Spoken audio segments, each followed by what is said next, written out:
I'm a health coach. That's why I'm blowing my nose. I'm going to teach you about how to get over coronavirus. Now, I'm not tested. I'm not going in for a test until I fast for 7 days. Because if I went now, I might actually pop. Because I'm under the weather from eating too much. I haven't had a cheat meal in over 5 years. And I've done a lot of cleansing over the past 15 years, since 2005, when I met Dr. David Jubb, who certified me as a chef and health coach. Health coach includes cleansing. So, if you start eating healthy, that's step one. If you get into cleansing, you can undo a lot of conditions that most people have. All the major ones: heart disease, diabetes, cancer, autism to some degree. You know, some things happen to us in life, it's like a scar. You know, things have happened to me I'll never be healed from. But I can heal. As a general rule, you can heal any condition. No drugs, no surgery. That's my certification. That's my specialty. And my next step after the cleansing that I did is fasting and hard dry fasting, which I'm not up to yet.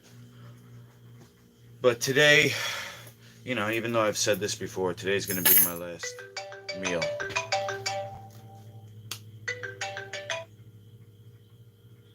Ace. Hey, Liv, you guys going? Alright. Hey, did you have to see my wallet by any chance? I didn't. Let's see. Didn't Marco give it to you last night, or? Yeah, no, I had this morning. I wasn't sure if I left it in 7-Eleven or not. But I think I might have. So I was like looking at it this morning. Sorry, bro. So, yeah. I'm going to look around like hardcore in a little bit right up on Emerson. So, like, fuck it. I'm not going to miss training. If I already lost my wallet, I might as well fucking get training. So, So, hopefully I find it. alright, bro. You want me to go check at 7-Eleven for you or something?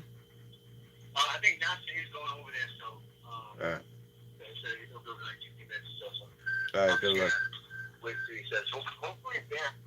The only thing I care about really is there's no money in it. So like the only thing I care about is my phone guy. Really.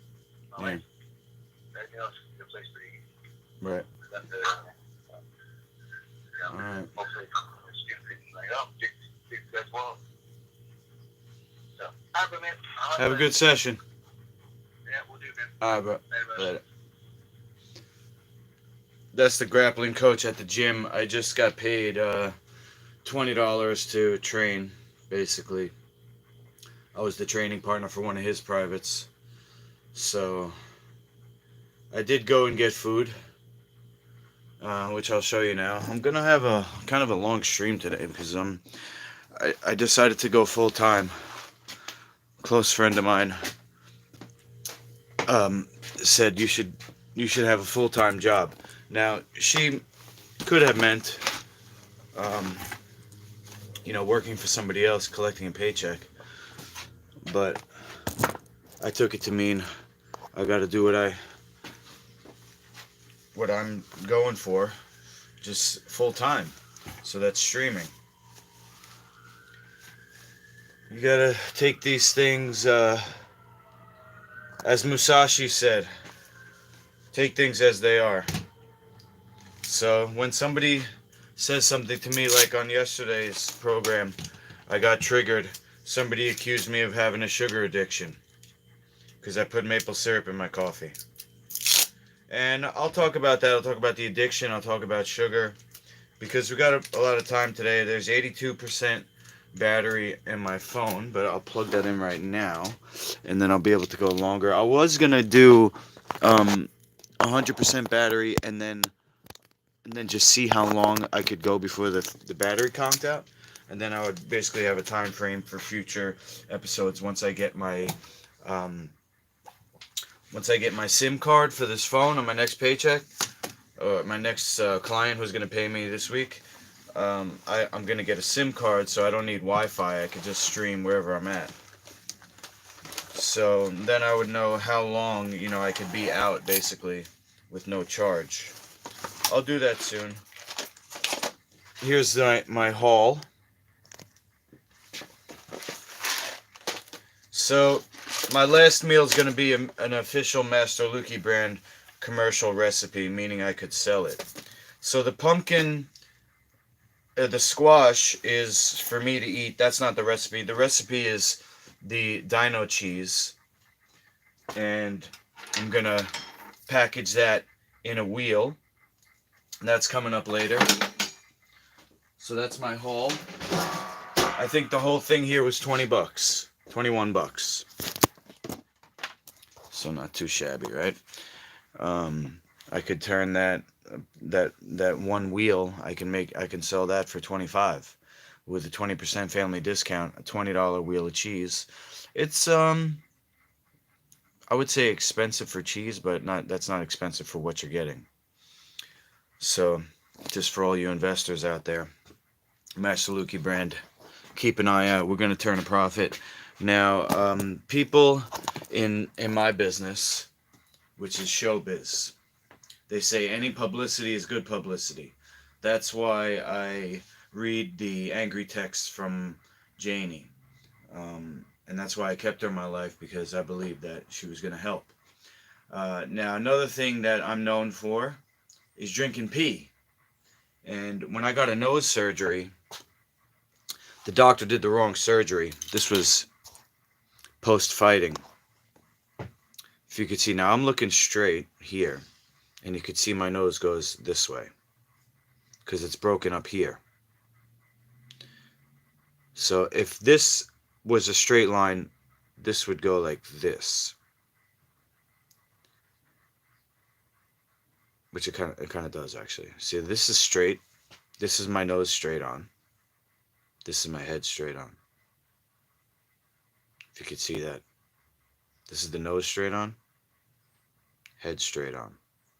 So the nose goes this way. And it's broken here.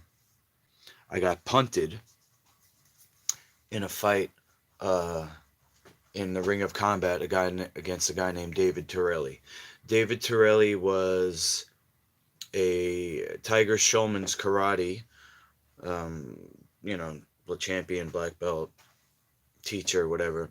And the Schulmans, they juiced up their fighters. Whether or not he got it from them or not, they put juiced up fighters in their events.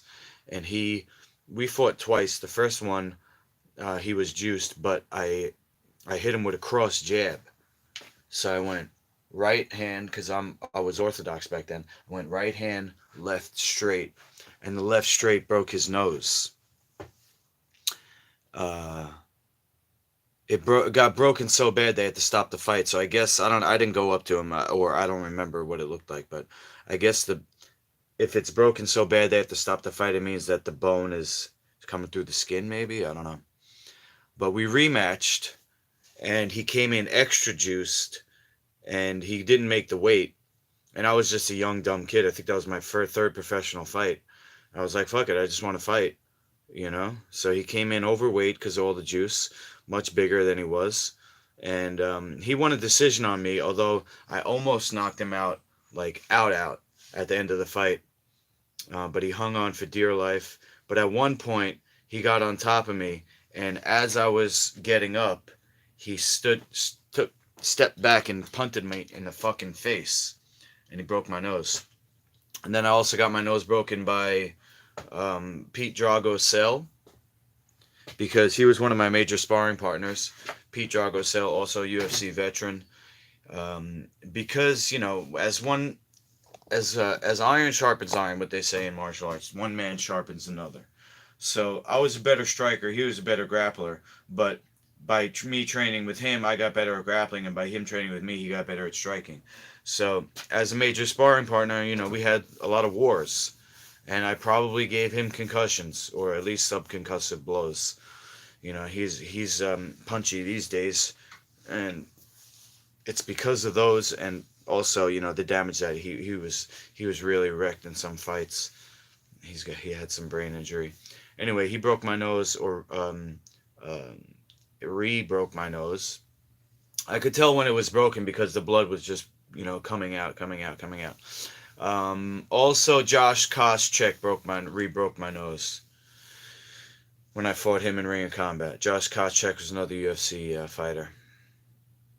So anyway, after I retired from fighting, I went to see this doctor through a recommendation of one of the people at my old gym. She works for the athletic commission. She tried to give me steroids in the form of a lidocaine patch.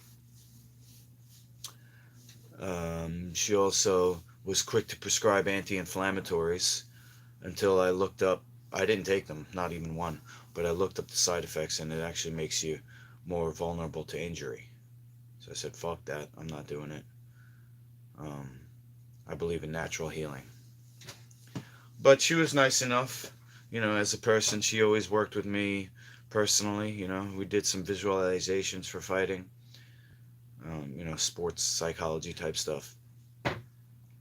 But her recommendation was a plastic surgeon who I trusted. Yo, Zachy. I just took a quick video. I was gonna upload it, but I'll just show you this still. The video conked out, so this is all I got. A quick 30 seconds of a bobcat. Boom. So I'm just telling the story real quick about how the doctor, he didn't tell me what he was going to do, but I thought it was obvious. He was going to straighten my nose. But he ended up doing the wrong type of surgery. He did what's called a septoplasty, which, if you think of this as a triangle, it's hollowing out the inner triangle. So they cut out the inner triangle of the septum, which is a piece of cartilage that gives your nose its shape. It's a triangle that comes out of the bone here, which is the rhino something. I needed a rhinoplasty, which was them breaking these bones and resetting it to the center. And he did a septoplasty, which just shrunk the nose in. And now I have flaccidity. If you could see, it goes white because the blood is not as present as it should be. Where was I going with all that?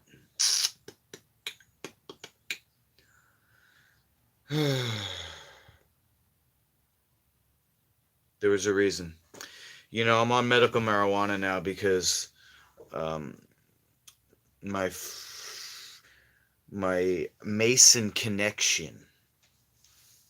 All right, so I'm gonna say something here that some people might not agree with. I don't want any friends. I guess I'm scarred. I just want to connect with people that we can have a relationship that's mutually beneficial. I'm not into having a good time just for fuck's sake. The word friend to me is just what's the point? The only friends I have are my two sons, but that's beyond friendship. If we're going to connect, it's got to be for a reason. And I have one reason to live. I have two reasons, actually, my kids, but that has become a mission to get my kids back by getting rich and famous and building Master Luki brand to accomplish those goals. So this person, I originally connected with him to ask him about Freemasonry. I ended up not joining through the traditional, method of going to the meetings and stuff like that. I basically said, I want all the benefits, but I don't want to have to go up through the system. I just want to do my own thing. But trust me, I'm your brother.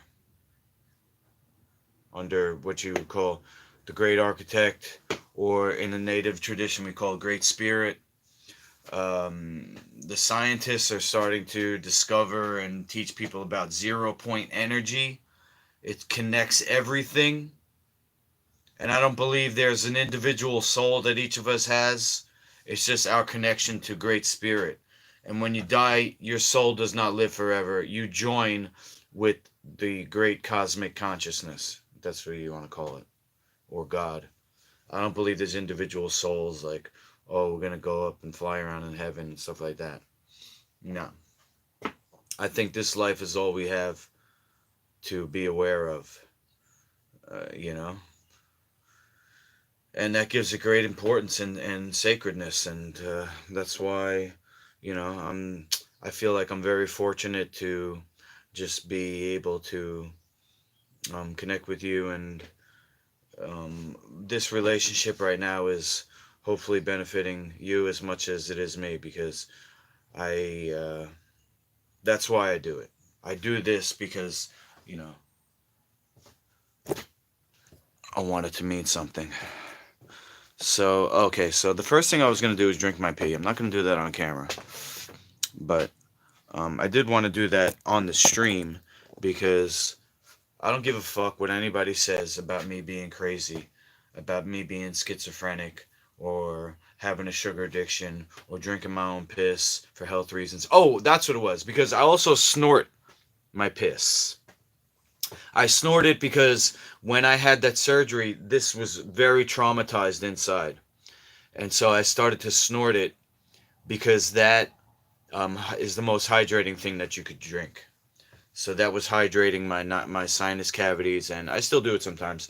If I'm in the shower and at the PLP in my hand like this, and I'll go like that, and that. This side of my nose is about 10% open at all times. The whole side of my nose is caved in here. The middle is shifted over, and this side is shifted over too. So this side is occluded. This side is almost closed. I barely can breathe out of my nose because of the trauma that I received doing Ultimate Fighting, and then the surgery that was given to me didn't not only didn't fix that, but actually made it worse through segmenting the cartilage and the trauma of this vasculated tissue that surrounds the cartilage, the skin, the inner skin and stuff. Those scars prevent a proper circulation of energy and circulation. So and blood. So it's something that I do for myself, for my health.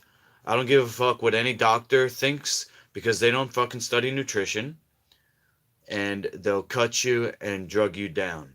So I don't give a fuck what any doctor says. Somebody who has a doctorate in terms of being an MD, that's a level below what I can help somebody heal with. People think, oh, trust the experts, trust Bill Gates' experts. I don't fucking think so. But hopefully it's time that, all that stuff is going to be reversed. I certainly want to do my part and become the worldwide brand to be trusted in terms of your health. It's my little story that I wrote back there through comics. Cut out some pictures. Let's have you look at that while I drink my pee. How about that? You can look at my fucking comic book on the wall. And then I'm going to do a ceremony that I learned from my friend in Norway. And then I'm going to get into the artwork, Fortnite, music, and then make the food. It's going to be kind of a long stream. Today, I'm starting the format of streaming basically all day if I can, as long as it's interesting. I'm peeing right now.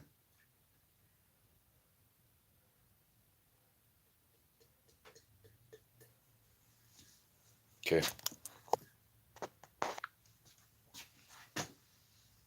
Salute.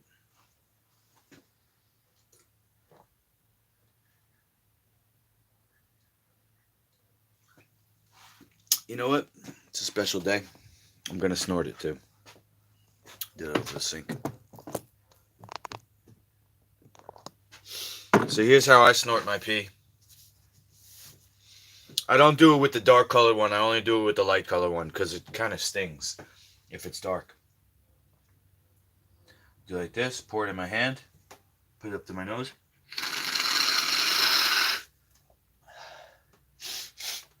That's to the right. To the left.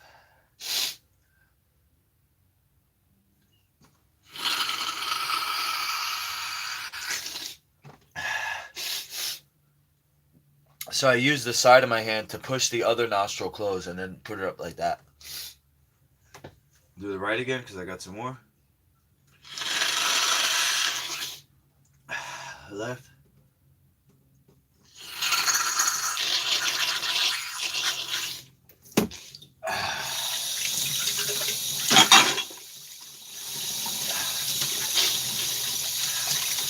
I'm not doing dishes right now. Let's just leave that there. Wipe my hands off. Dry them.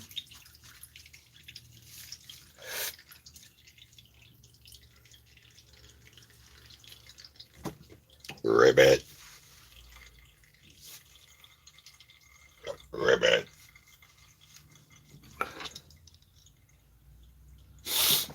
So the medical marijuana I got was for my friend who I connected with through the Masons. I call him my friend, but like I said, I don't have friends. Don't take it personally. We can be on the same team as long as we're on the same mission. You understand what I'm saying? I'm not here to fuck around. Oh, hold on. Taking you outside, I want to do the ritual of Malkuth.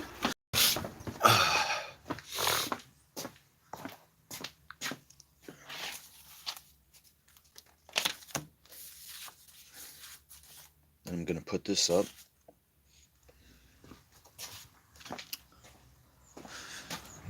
Things are more powerful when you do them outside. Do it towards the sun. Sit on this ladder right here.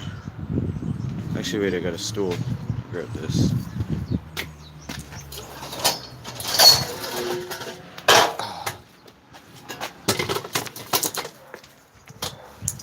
Oh shit. Fucking seat's wet. Damn it.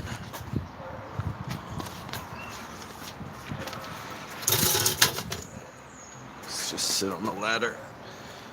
Oh. Right?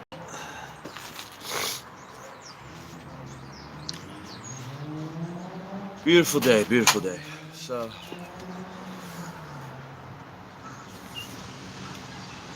this is the middle pillar. So the top one I've titled Mission. So I guess to be a little more specific about my mission, being from God.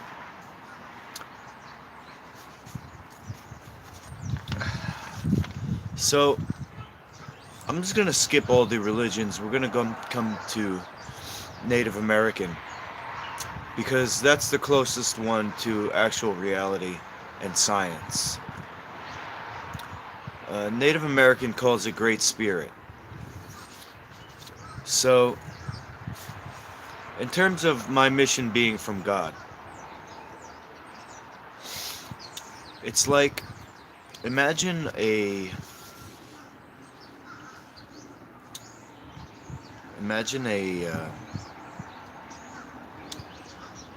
ether. Do you know what ether is?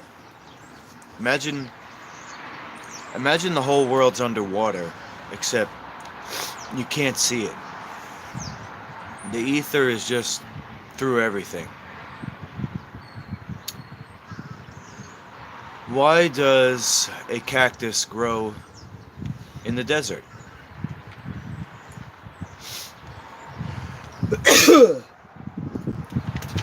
And nothing else can grow in the desert.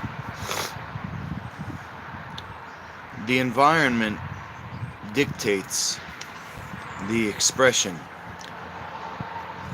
The cactus comes out of the environment. The cactus comes out of the desert. This mission that I'm on, I didn't create it. It's being expressed through me. That's why my mission is from God. I've done so much cleansing over the past few years that I'm up to f- straight fasting as the next step in my healing. So the energy that I'm putting out is pure. I'm not trying to toot my own horn. I'm just sharing with you that I'm not influenced. I'm not compromised. I'm not a politician who's bought and paid for.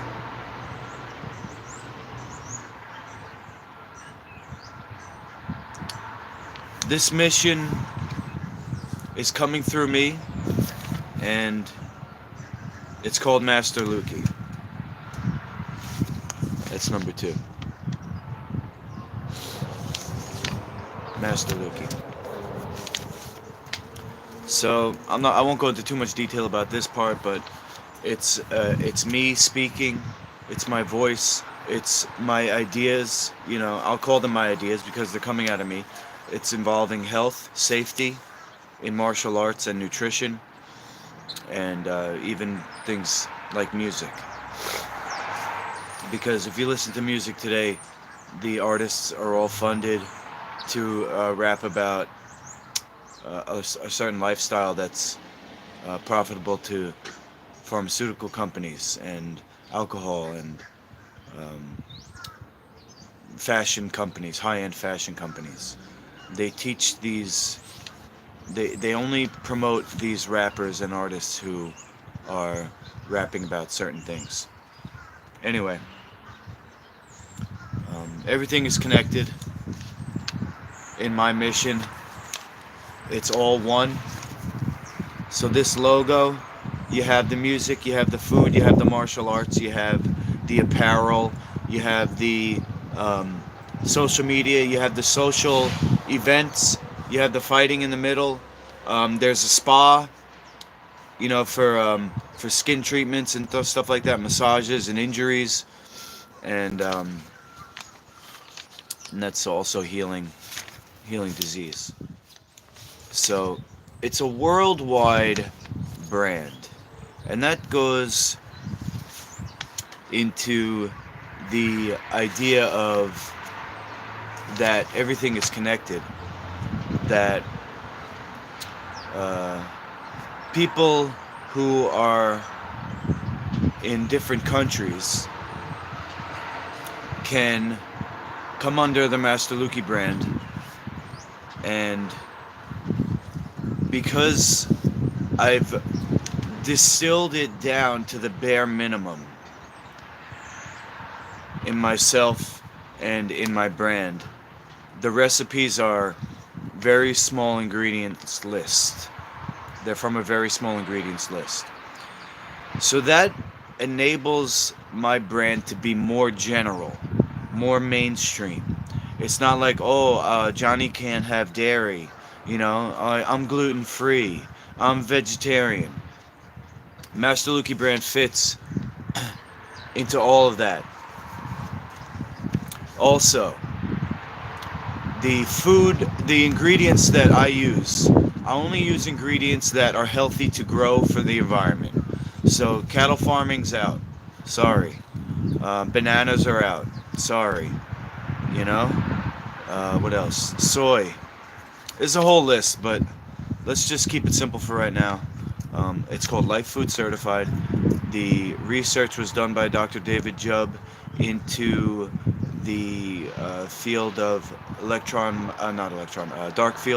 dark and light field microscopy, where they're able to use a movie instead of a picture to look at slides. They're looking at a live stream basically, and it just so happens, not by coincidence, that the healthiest food for a person is also the healthiest food for the environment.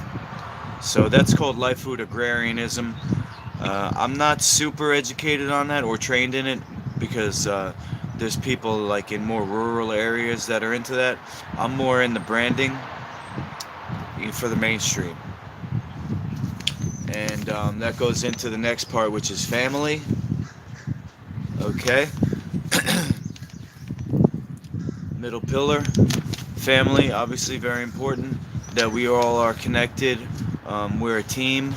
You can't have somebody over here somewhere else doing something that's, for example, poisoning the water with all the nitrogen fertilizers, or spraying the heavy metals in the air to use HARP to shunt water around to different crops, because there's only a certain amount of rainfall, and the crops that they're using aren't very efficient, so you need to get all the rain in one spot just so that crop can grow.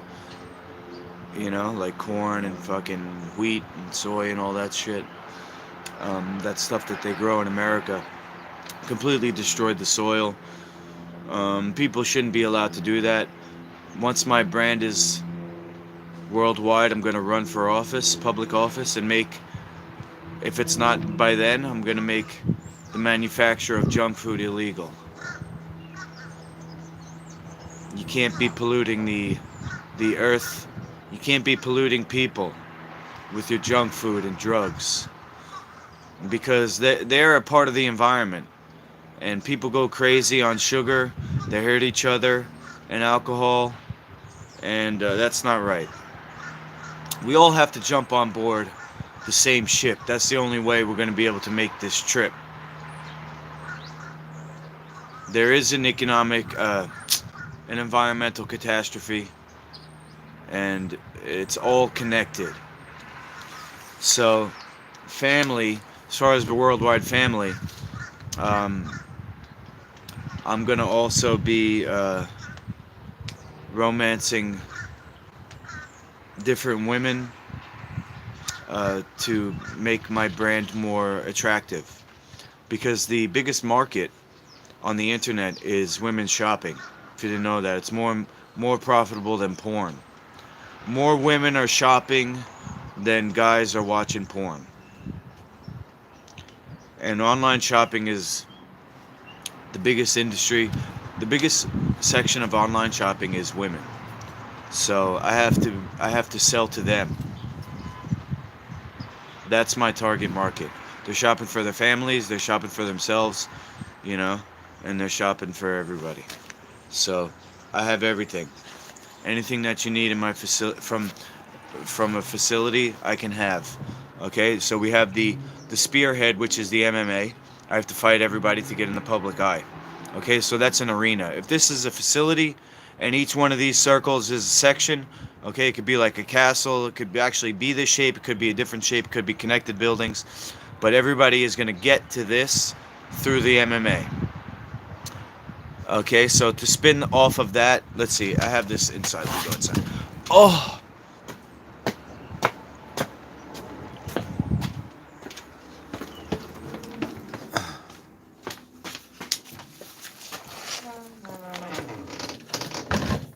Artwork by my cousin, Pete Gardini. Shout out to Pete. Rad dude. Shout out to my brother Zach. He gave me this with something I'm going to use in a little bit, which is that MacBook. That's where I'm going to do my music. Okay. So the facility,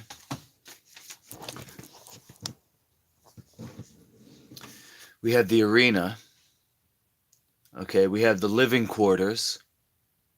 We have the bathhouse. We have the spa. We have the kitchen / cafeteria.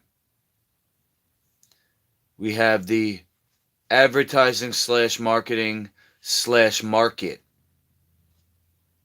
So the stuff made in the kitchen can be sold in a separate spot and shipped. There's the office. Okay, that's all the media to sell this stuff, but also to build the business. Connected to that is the other part of the gym. So not the arena, but the gym.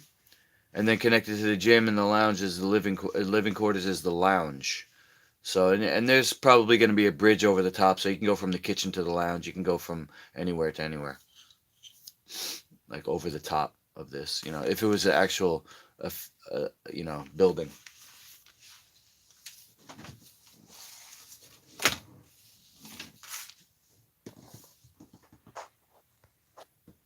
Okay.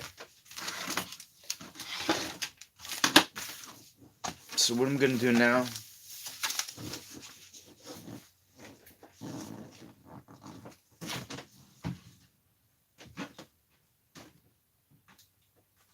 All right.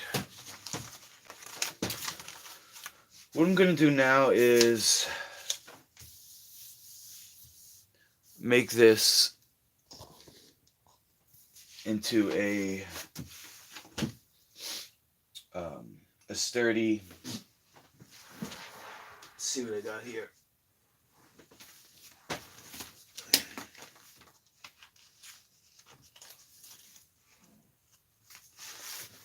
Okay, so I got this here, which was the back of something, and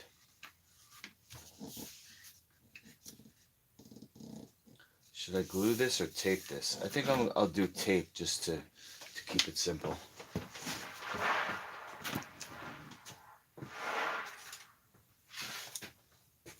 You know what? While I'm doing this, because this is going to be a little tedious, I'm going to put on a Jub lecture for us to listen to. It's about addiction. Because when somebody attacks you, you have to use that. Like Musashi says, accept everything as it is. So don't just look at the bad part of anything.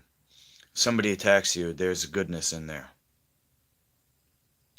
And the goodness is not coming from that person, but from the attack itself. So somebody yesterday says you're addicted to sugar because you put maple syrup in your coffee. So where's the goodness in that attack? Maybe there's something to it. Maybe I should learn about addiction. And we don't even have to go into the fact that sugar is the only fuel for your brain. And there's different types of sugar. Some sugar is good for you, some's not. Maple syrup is borderline. I'll give you that. But I don't suffer from addiction.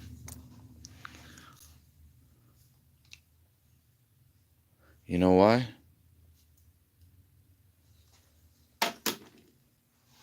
Because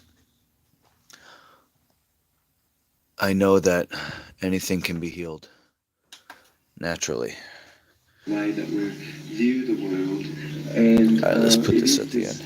Organising of this substance within that really allows the whole world to come more to you magnetically. And so the more quiet, the more silent, the more still, the more transparent you become in your life, the more mature you are, the more you've got out of your way yourself, and the more this great cosmic wheel of life has come in with it. And so it's amazing because we started off by saying that when, as children, we were jostled and we weren't really allowed to go through something ourselves, there was less than a resolution of some conflict that was going on.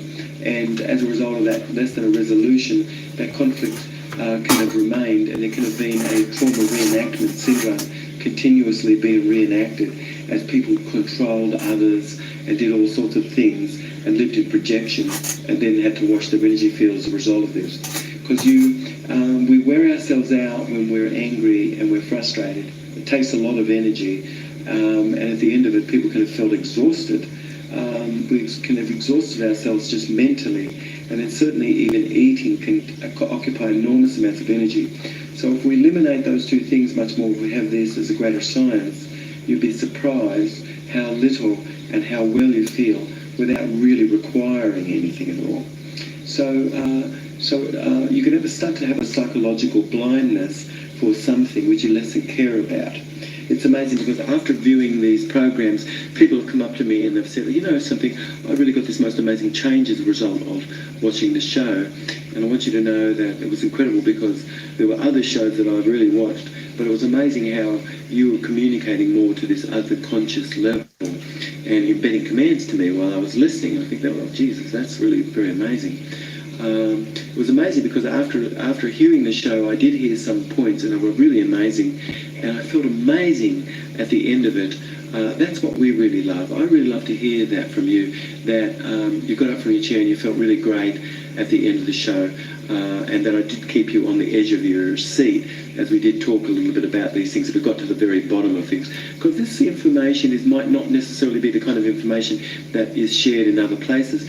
Well, anyway, Jubs, this show here, that's all about the universe inside our mind, is all about motivational, educational entertainment. And I've been thinking, actually, that I would love to create our own show that's all about Jubs Mote-tainment and network. Motivational, educational entertainment. But anyway, I feel like people should be kept on the edge of their seats with new information and that sort of thing.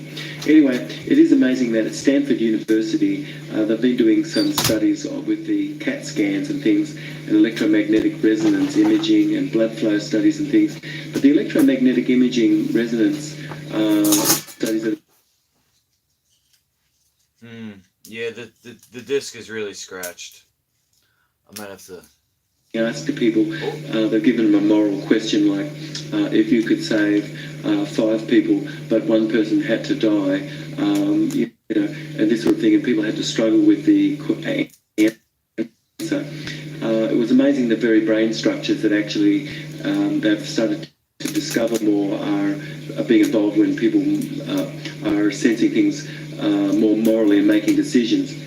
If disgust was present, it made it much easier not to. I mean, it was quite a struggle actually. It took people much longer to kind of figure out what to do if there was some disgust that was involved. If things were cleanly sort of more involved, people were more able to make moral decisions and things. But where they had to be involved more than themselves emotionally, it took a lot more time for them to think and consider things. Monkeys. Sorry. And are given an equal and fair sort of a share, they really have a good emotion, which is energy. Emotion is a primitive form.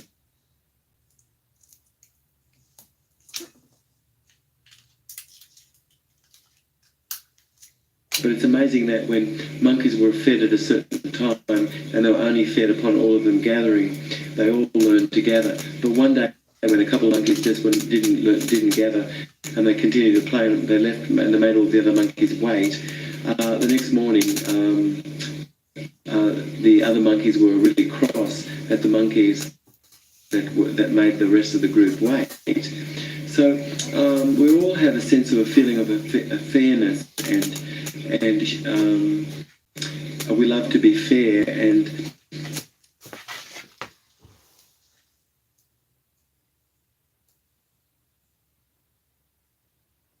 through antiquity.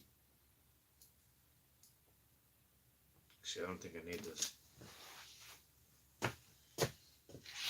Can kind of really have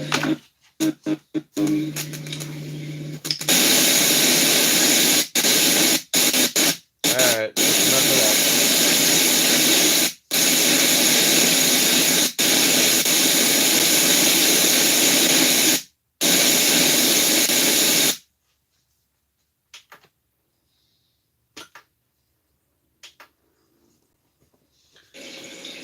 Going back to chapter 1. Okay, now I need a little, so I don't cut that.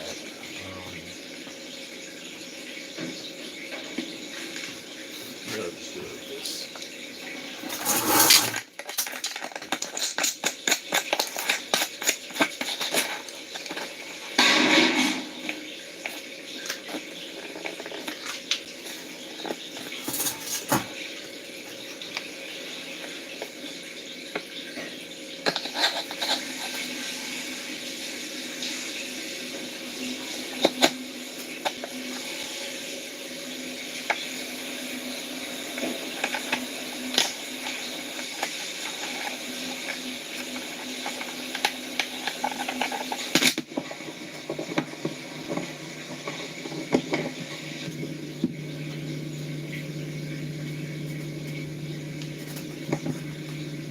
the universe inside our mind. This is Dr. David Jubb. I've got a really great show for you today all about addiction.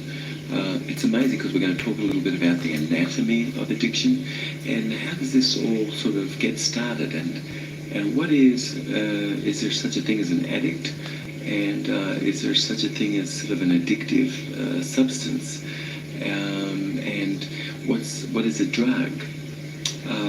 So these are some of the kinds of things that we're going to be talking a little bit about on our show today.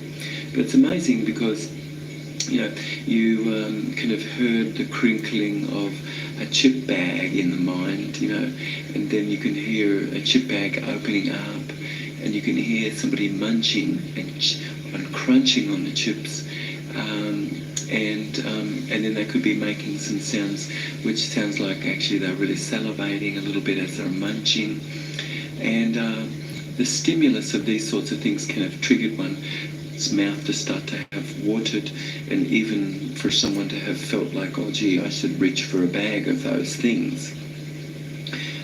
So our mind sort of works this way. Lots of things actually that has occurred, like chips and things, especially sort of fairly recent sort of a phenomena.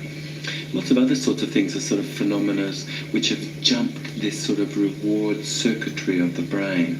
Because there's most of the things that we can have done in the past are not quite the things that people are doing today. Certainly, people are munching on all sorts of things which we really didn't do before. They're going to the movies and they're being entertained and they're thinking in their heads and they're doing all of these sort of things. And you could say that a lot of this is sort of is living in the supernatural. And you could say a lot of these things have occurred as a result of jumping the reward circuitry of the brain. So that's the sort of thing that we might talk a little bit about today. So anyway, this is Dr. David Jubb. This is the universe inside our mind. Stay tuned. We've got a really great show for you all about addiction. Oh, we're back. So we're talking about addiction. It's amazing because you could say that when you look at babies and children, you can see perhaps, especially early on, where the mind hasn't sort of an awareness of anything, it's just sort of is glossed over things and doesn't really know.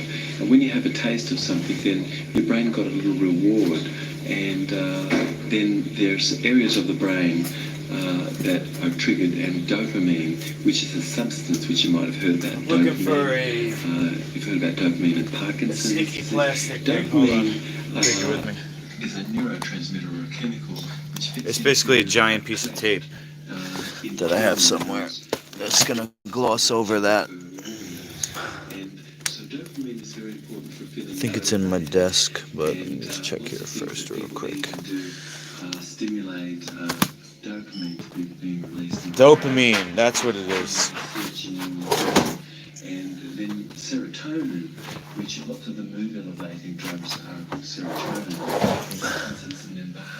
Not addicted to sugar, I got low dopamine, bro. Come on now. And this reward circuitry, the dopamine and serotonin circuitry, Okay. and acetylcholine is a neurotransmitter also in the central region of the brain, which is responsible for pleasure and orgastic feeling and this sort of thing.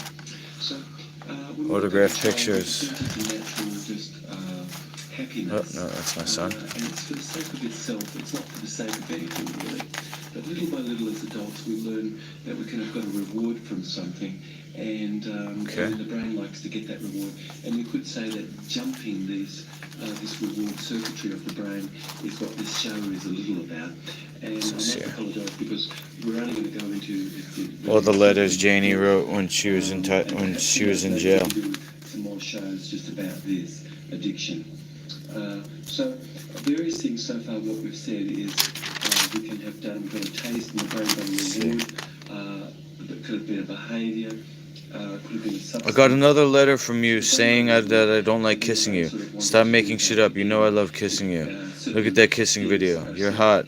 I'll show you how much I love kissing you. I also want to give you constant affection and help you. Like I fucking miss you a lot.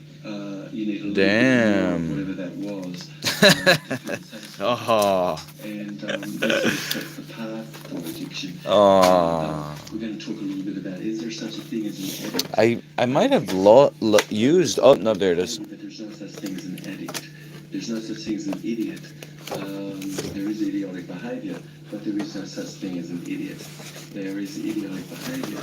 Oh, here's another thing. Addictive behaviour. Speaking of An addict. letters from exes, this was all of the chatter of their mind, what my.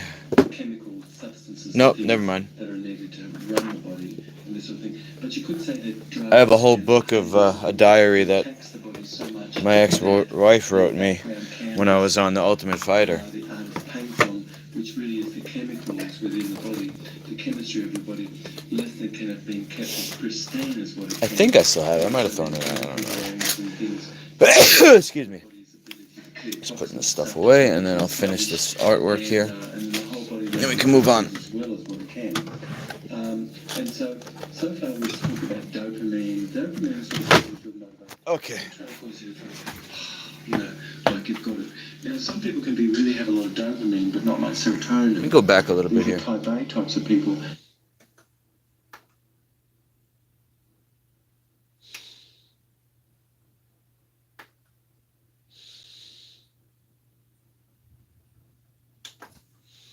Brain is what this show is.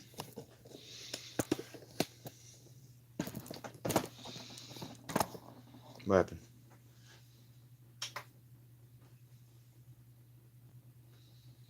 Did I fuck up? Damn.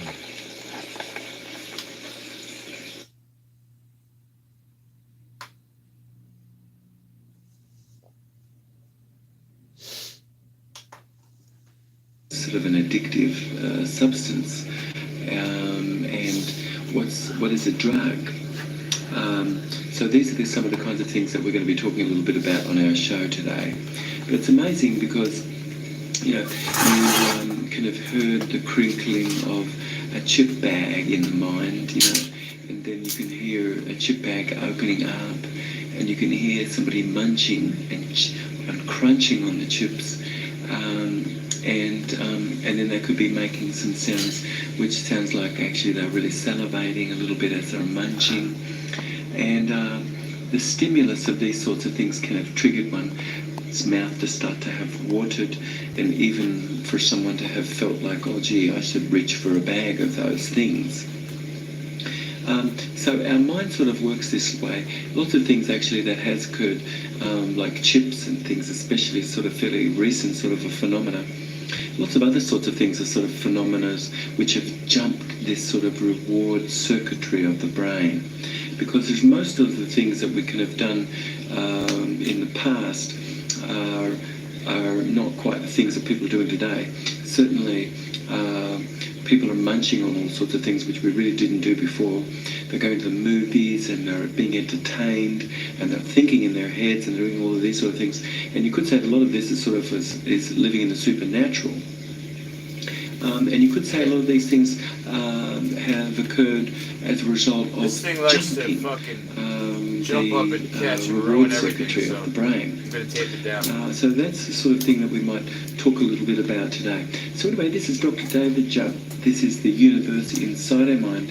Stay tuned. We've got a really great show for you all about addiction. Oh, we're back. So we're talking about addiction. It's amazing because you could say that when you look at babies and children, you can see perhaps, especially early on, where the mind hasn't sort of an awareness of anything. It's just sort of is glossed over things and doesn't really know. And when you have a taste of something, then your brain got a little reward, and then there's areas of the brain that are triggered, and dopamine, which is a substance which you might have heard no! of dopamine. The devil! You've heard about dopamine. Holy Parkinson's disease. Dopamine is a neurotransmitter or a crap, what the hell chemical happened to which him? fits into a cleft in between the nerves, Jub, right? and it causes conduction to occur along the nerves. Looks like a And character in so a horror dopamine is very important for feeling motivated, and lots of Huh? things that people How's eat up? and do Look at him. He's got stimulate a clown hat. He's dopamine got to a be clown, being whatever. released in the brain, which things causes a hanging feeling off of his hair. What is all searching, this? and then That's, serotonin, which lots of the mood elevating drugs are looks like serotonin. Substances and Yeah, then like behaviours and turbans things that type of people can have done can have released serotonin, and that causes you to feel, I've got it. And this Your brother reward said that circuitry, the sometimes dopamine and he's especially serotonin stressful and he wants to get circuitry, and acetylcholine is a neurotransmitter also in the septal region of the brain, melatonin which is and responsible for pleasure something and else. orgastic feeling And and he this says sort of thing. it's all natural. So, Go over the counter when we and look at the it puts it child, right we can out. see just a natural, There's just no side effects. happiness, and it's for the sake of itself. It's not for the sake of anything really. But little by little, as adults, we learn that we can have got a reward from something, and in the brain likes to get that reward. And you could say that jumping No, the these first floor. this The reward door is circuitry on of the the brain first floor. is what this show is a little about. And I must apologise because we're only going to go into within a certain depth. And perhaps, who knows, maybe we can do some more shows just about this addiction. So very so far what we've said is we can have done, we've got a taste and the brain got a reward. That could have been a behaviour, he's jealous. could have been a substance. The brain got I a reward, looked at him and then the as brain a- sort of wanted to do that as a again. source of authority. Certain things are set up to become a My little dad, bit more even though he hardwired, was a that the vegetarian, brain remembers what the reward was that he, it got, he doesn't eat healthy. and it can even sensitize the brain A lot of cheese so and starch. that you need a little bit more of whatever that And so was if Job is correct, to then feel he satisfied. would have to change. And this sort of Even sets though the he's had, path for addiction. a heart attack. We're going to talk a little He, bit about, is there such he a thing doesn't as want an to. addict? He's- I don't think you know. so. There is addictive behaviour, but there's no such thing as an addict. There's no such thing as an idiot. There is idiotic behaviour, I think, but there is no such thing as an idiot. There is idiotic behaviour, and My there is choices in addictive life, behaviour, but there is no such offend thing as an him. addict. And so the more that one By not clears providing for away my all of the kids, you chatter know. of their mind, the less He chemical equates Job with that. substances and things that So are he needed hates to him run the body and this sort of thing. because But you could it say reminds that him of drugs and behaviours and things in could his tax eyes, the body failure. so much that the background canvas that the artist paints on, which really is the chemicals within the body, the chemistry of your body, less than can have been kept as pristine as what it can. And so then endocrine glands and things can, of course, the body's ability to clear toxins and stuff to become sluggish, and then the whole body less than functions as well as what it can. And so far we've talked about dopamine. Dopamine sort of causes you to feel motivated. Serotonin causes you to feel, like you've got it. Now, some people can really have a lot of dopamine, but not much serotonin. These are type A types of people. No matter what they do, they might not feel really satisfied. And they're motivated to get things done. They do get things done, but they don't really feel satisfied. So that's a person with a lot of dopamine and doing things to stimulate dopamine, but perhaps have taxed their serotonin pathways, which causes people to feel good and satisfied. And so the brain's reward circuitry could have been jumped by all sorts of things. Certainly, the common kinds of things that people talk about is tobacco. People talk about alcohol, and people talk about the other drugs, but you might be unaware that all kinds of cooked things that people do, all kinds of cooked fruits and cooked grains and things that come from grains and that, and dairy, and all cooked food is also a drug. Overeating is acting more like a drug. Eating more than you really need is really food, even if it was good food, acting more like a drug. So what is a drug? You've heard this word with addiction, a drug. A drug really is a substance which causes some change in neurotransmission which becomes problematic. So that's what a drug is. You could say that a behaviour could be an addictive behaviour, that somebody has compulsive types of sorts of behaviours is where people have a lot of serotonin but they might not feel satisfied, and so the serotonin disengages the dopamine, and so there can be washing of hands or continuously checking of things, and doing things on this level can be sort of behaviourally addictive. You could say that addiction is any change in neurotransmission which can have become problematic. So that's a good definition of addiction. So that can cover all sorts of behaviours and things. So wherever it was set up so that the brain got a reward from something, the brain learned that it got some reward, then it searches for sort of that reward. And as a result of becoming more self-realised, someone could clear away most of the kinds of things that people do. So most people are taking in some 72 things a day, and we recommend perhaps that you could let maybe 68 of those things go. As one cleanses and cleans themselves out, it's possible to become more in charge of your own physiology rather than always reaching out for that bag of chips. Hell yeah, cleansing. To have had something to satisfy you. You could move more towards maybe having a tea, like a peppermint tea or something, and that can satisfy you, and it can be... I'm gonna have some maple coffee. All the other kinds of beverages that people can be drinking. Soft drink and things like this. Linda, the manager of Jobs on Duty, was talking about this morning and saying that she knows someone and they drink maybe equivalent of a couple of cans at least of soft drink or more a day. That's an enormous amount of sugar over a course of a period of a week and a month and a year. That all adds up. One here and there, that's probably not going to matter much. And so the amount of things that somebody does is really something. So when you've been living in a manner that you always wish other people would change, this is called living in projection. And whenever you want something to change on the outside and you wish for somebody else and you have a demand, after having had that demand, the heart wants to have its energy washed, and so you have a good meal, you go out and watch TV, or you do something, and that can pacify a person. But basically, many people can be doing all sorts of behaviours and consuming things to wash their energy field, simply because one has been living in projection. So what we recommend is to clear away all demands, because the heart really, the less it cares for demands, and not to have fixed or connected yourself to anybody, and to be empty more yourself, and to find ways of languaging things to cause other people to feel more centered and grounded in themselves. People can eat and do all kinds of things to wash their energy field, and then that is sort of addictive. But you could say that the addiction can have been led by a behaviour which was other than being self-realised. Right. So when we come back, we're going to be talking a little bit more about behaviour and addiction. We're going to be talking a little bit about more about the neuro. I don't know if what's gonna happen to the stream when I go upstairs. The universe inside our mind. Stay tuned. We've got a really great show for you all about addiction. We're back. So now, unresolved conflict. I can't even just leave you up here with the or down here with the thing because it's gonna start skipping. Is there hair?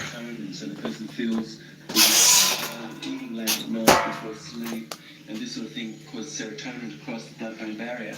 So melatonin is produced by the pineal gland, which allows the person to be able to sleep. And so we can be doing all kinds of things to act on the body. These kind of things can be acting more like a drug. People can be drinking. This off. So, yeah, I don't know what's gonna happen with this stream when I go upstairs. If the Wi-Fi can reach that far, we'll see. If not, I'll come back on as soon as I can.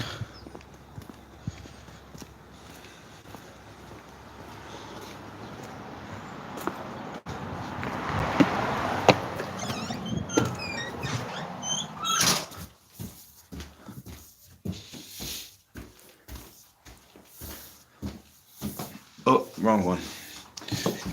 He said first floor.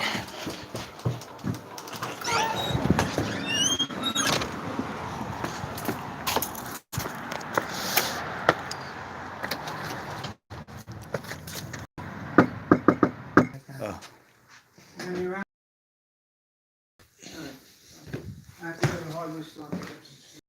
Okay. Oh. Phone ringing.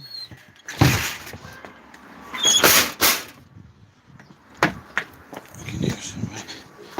ringing my phone. Who that? Who that?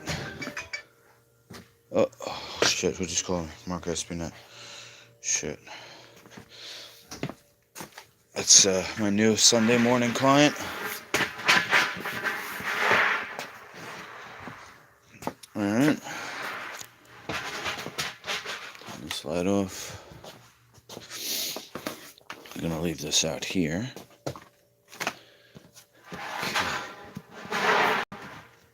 Okay, good. So, now that my dad's gonna be going to the hardware store, I can do music without him complaining. It's too loud. Turn that off.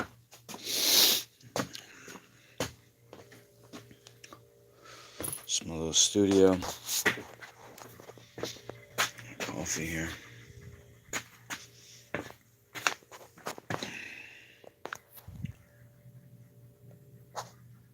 Okay.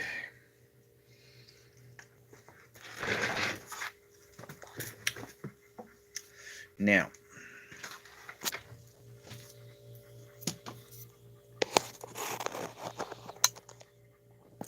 put this down.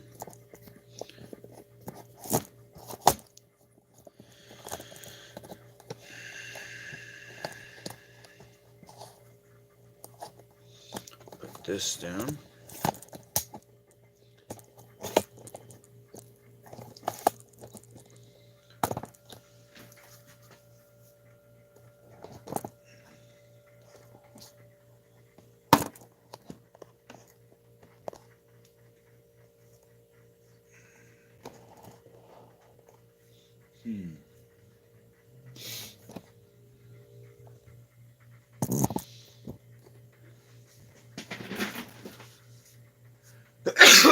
Shit.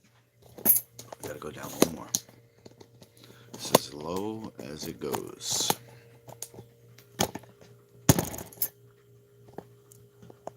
Okay. Now, next thing I'm gonna do is plug the speakers into the house speakers. So that's here. Gotta run this cable out from here.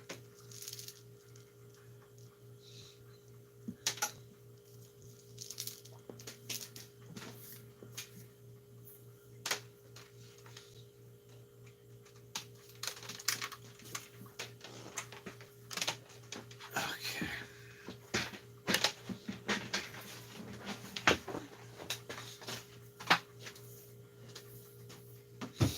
And the speaker line is here.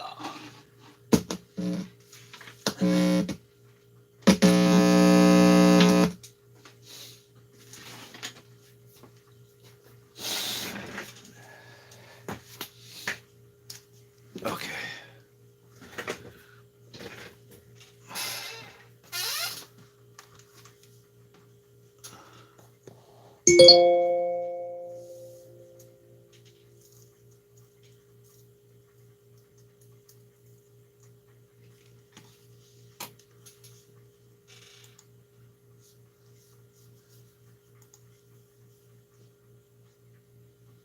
Alright. I think I should warm up first. I want you to exhale all the air out of your body.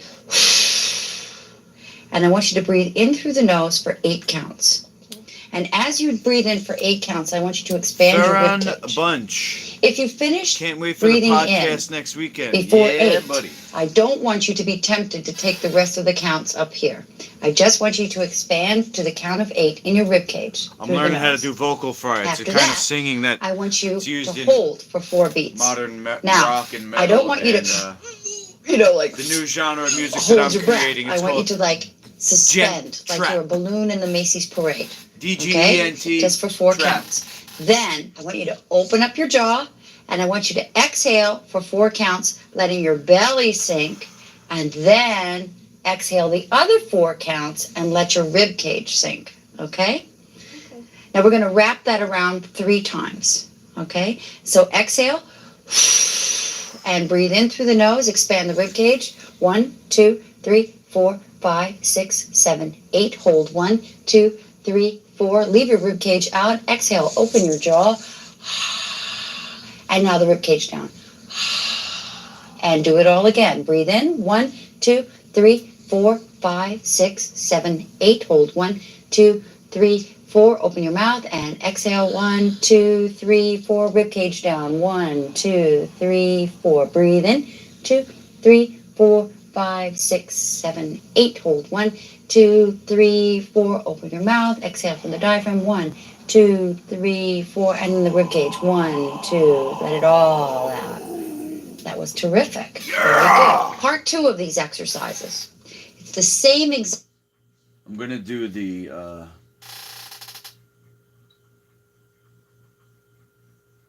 warm up.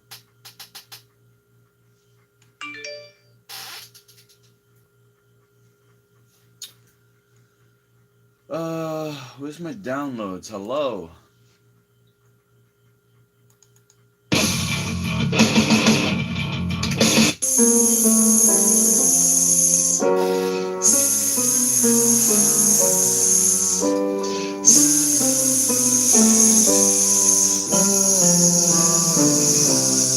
Nice and smooth.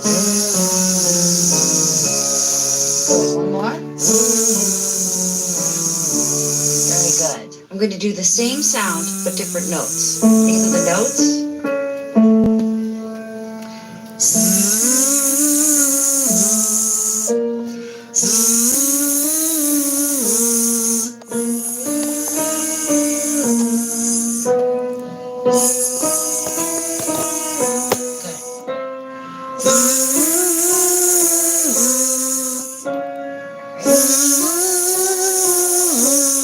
Excellent. For the rock.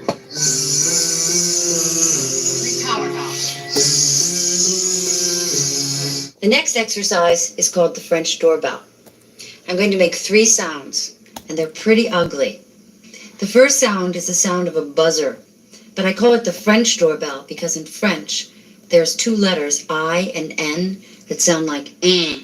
So it sounds like eh, but you don't want to do the face with it like that. In this eh sound, I'm setting up the real estate from where our imagination is going to push our voice forward over the pencil. So when we're actually singing, we're not doing any sound like this or even thinking like this. I'm just setting up the essence of what it feels like to sing above the pencil. And I'm doing it by creating 3 different sounds that have a contrast. This first sound sounds like it's really tight right here, like a steel bookshelf right on my cheekbone. I hear the way I sound making like the French doorbell and shit. Man, this shit can't be public. Melissa, you keep that shit in the vault. Now I'm going to switch that sound to an above the pencil E, and it's going to feel like a little click inside my head. You'll know when you get this. It feels like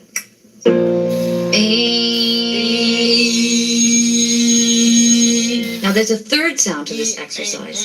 We're going to take that E and we're going to make it even deeper so it has even more of a low end sound to it. So all 3 together, it sounds like this. I'll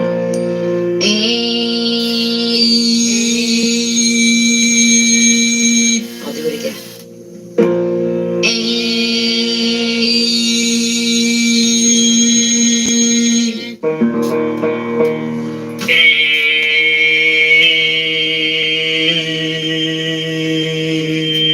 Okay, that was good. Except that third sound, you're pushing down on your larynx too much. It's a real subtle shift. Oh. So I don't want too much of that kind of thing because you are pushing way down.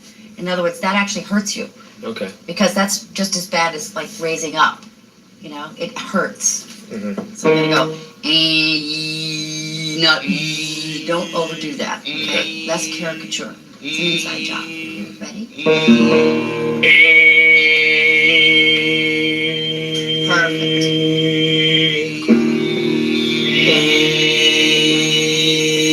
Good. Take that third Good.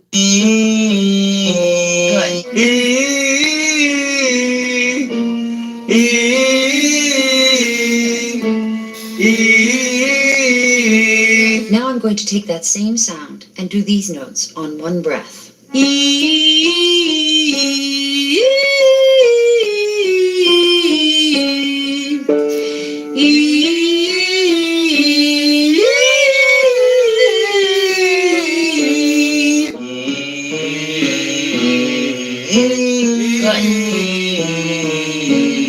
Sometimes I ask people to use their arm.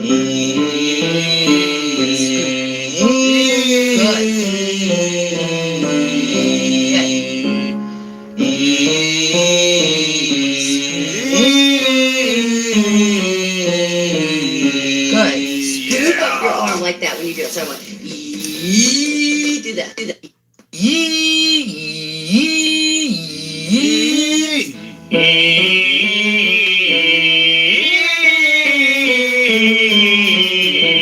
All right. Hey. I could probably do more. Should I do more? I don't want to ruin my voice.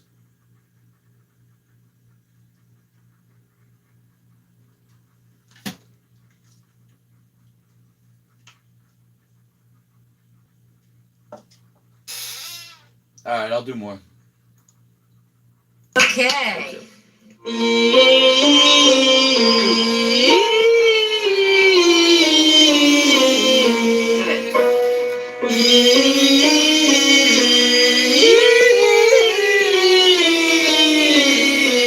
I think your CD bad, Lisa. These notes.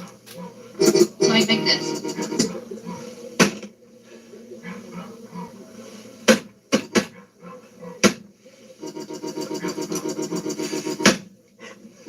You fucker.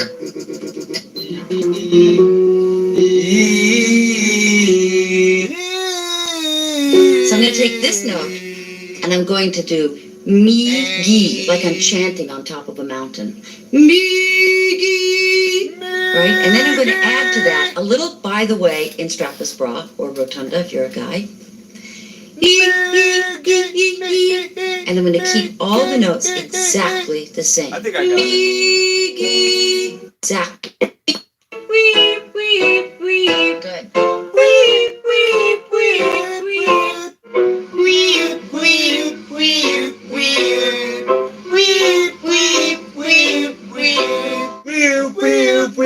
We're going now?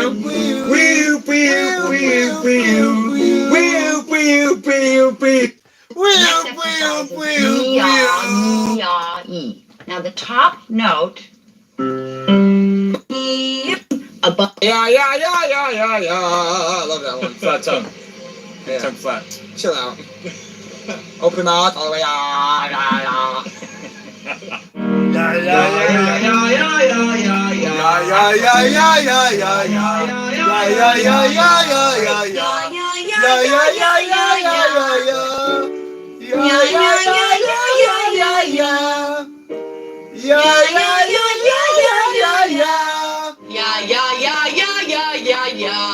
Exercises are there to make. So back.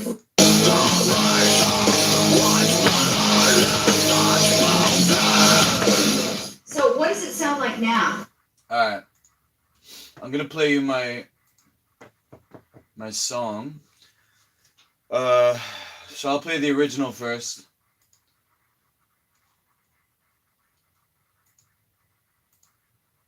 How to auto tune on GarageBand. That's what I'm looking up there.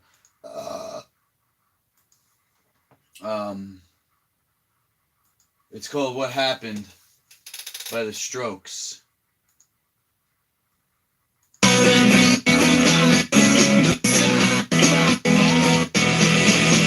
is the part I sample.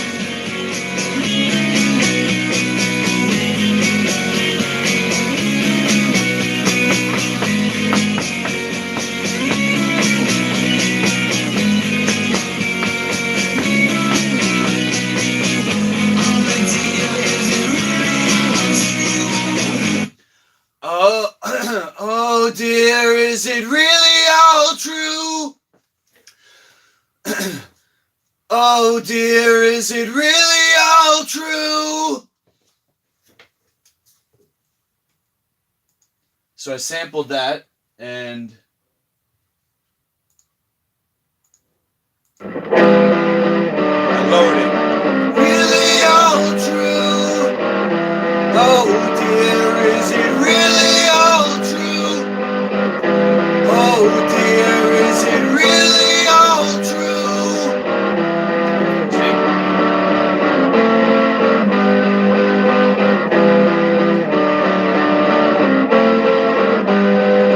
And then I put, so I slowed it down and then I put the trap beat on it. Or the beginning of a trap beat. I'm not all the way there yet, but you just gotta use your imagination. I have a student who's a producer, so he's gonna work on it for me if I can get it to be a, not a completed song, but at least a rough draft. I'm getting there. I'm almost there.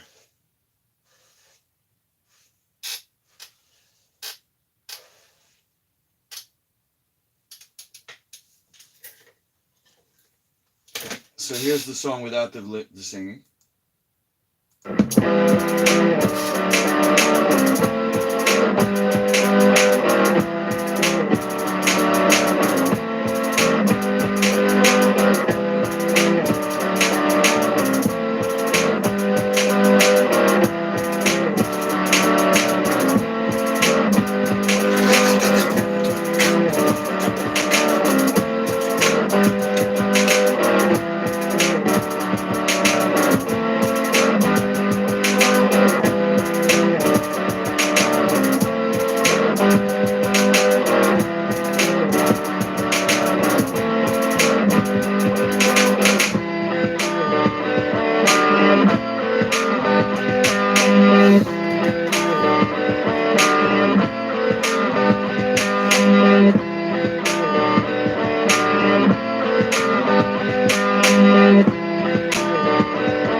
That's the breakdown.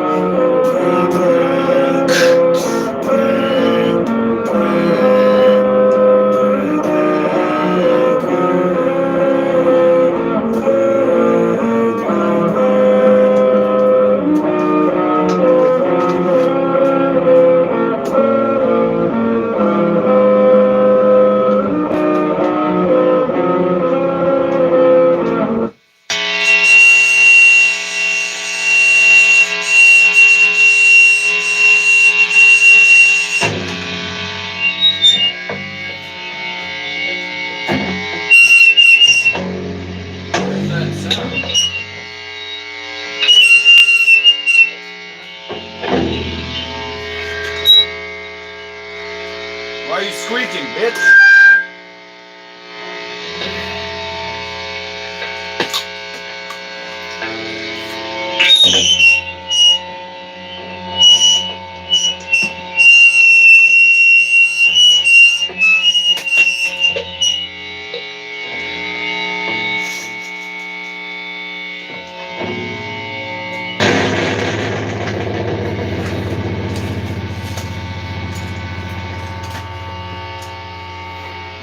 Let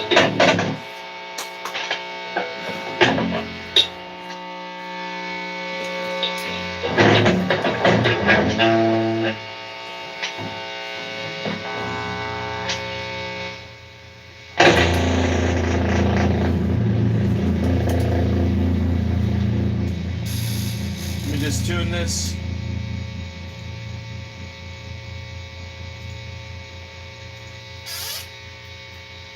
Drop beat bass.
Let me turn the guitar down just a little.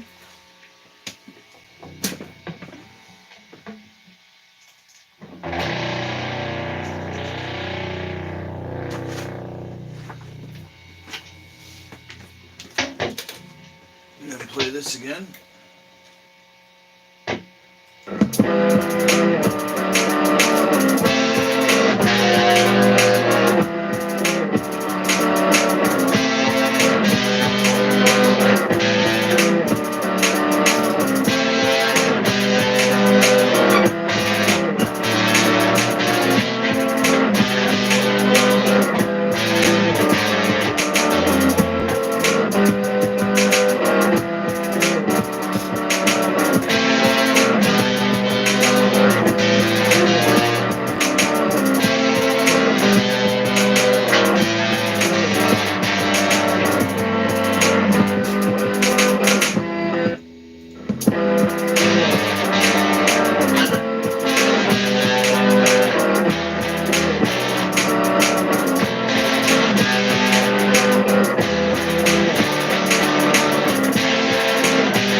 And you fucking hate my guts.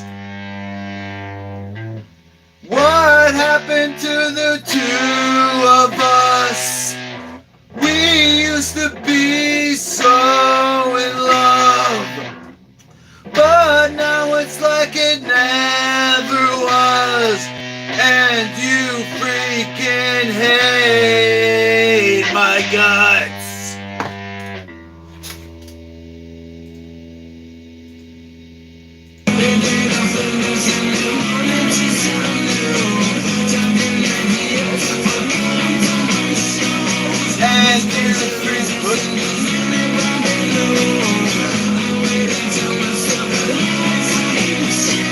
And you freaking hate my guts.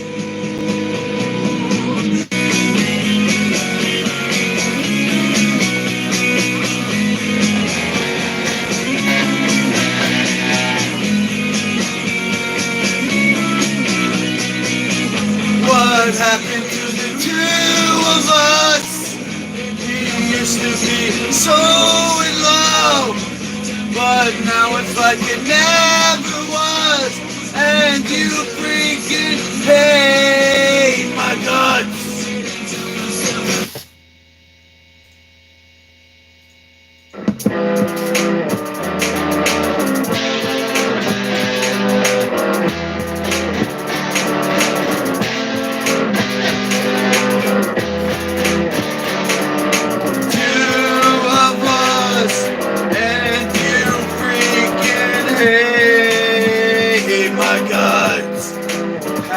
Wasn't all my fault, even though I played my part. I'll never let you say it was better just to let it go.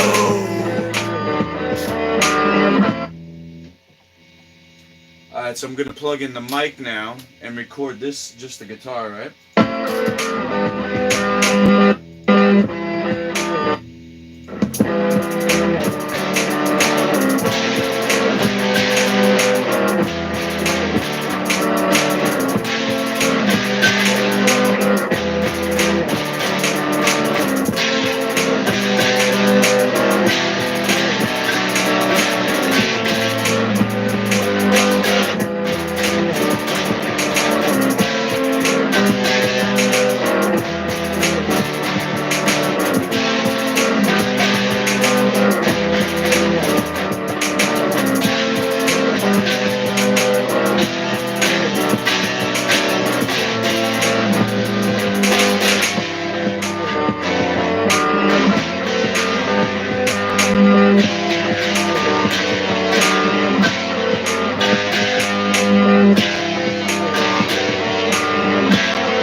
It gets lower and lower, but you get the idea.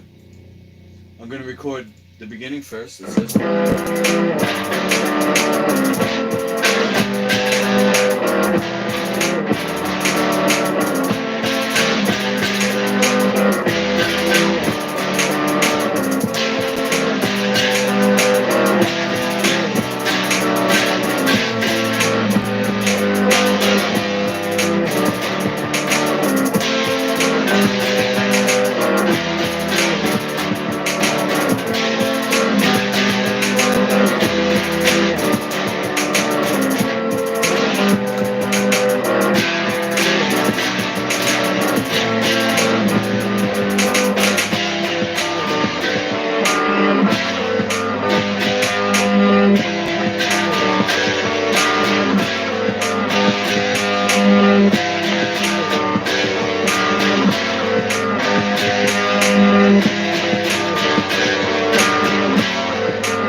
Alright.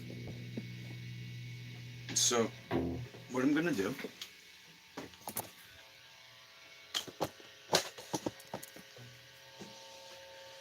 I'm gonna unhook this mic.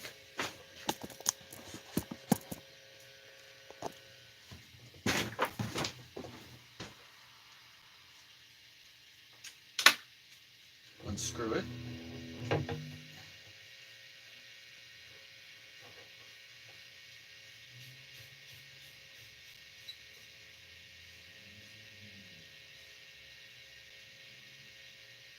You know what I should actually do? I should actually leave this here. This is what I'll do. I'll leave this here.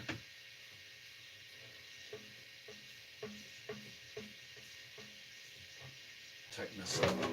Okay, I'm going to take it out of here though.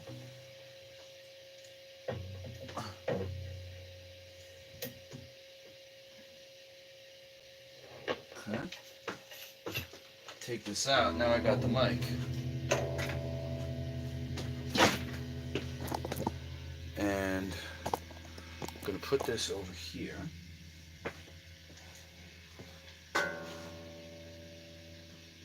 Okay. And we're going to attach it to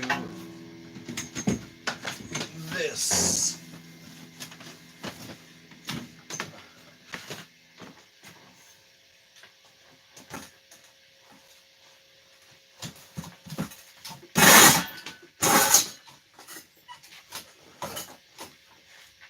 Alright, let me turn this off for a second.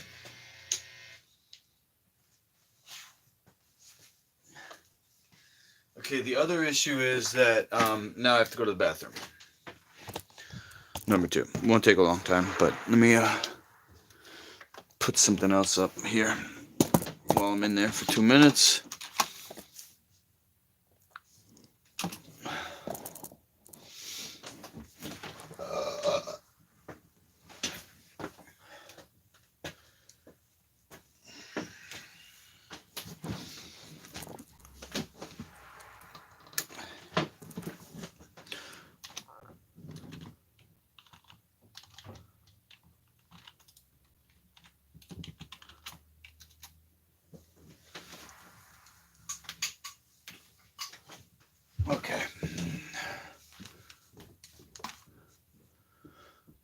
Watching a documentary about Diego Maradona. Alright, so let me go back. I want to hear a little bit about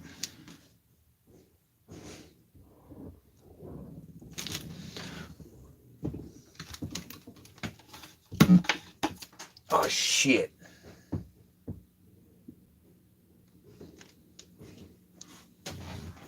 Hold on. Drop something. Where is this shit? I think I got it.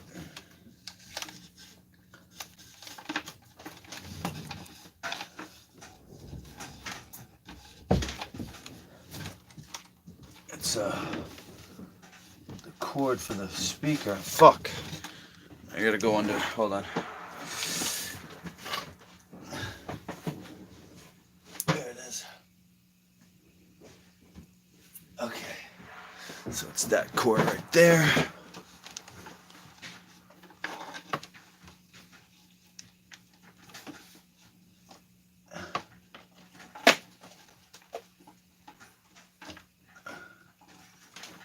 There it is. Alright. Alright, so we're gonna go to just check my where we at as far as monetization real quick. 2174. Let's go, baby. Putting up some numbers right now. My channel. Let's see.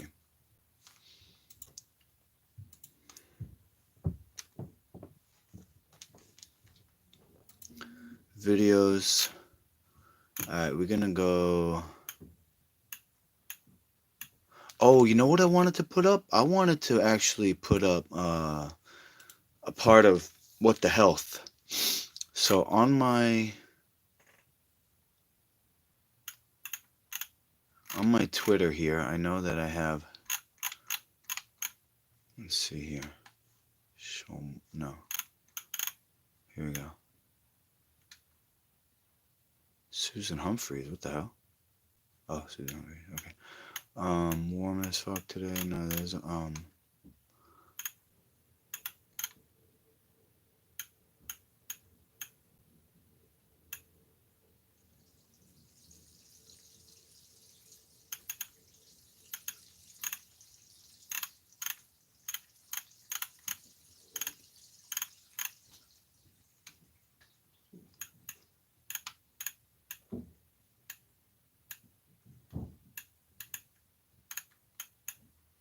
fuck it. I'll just look it up on YouTube.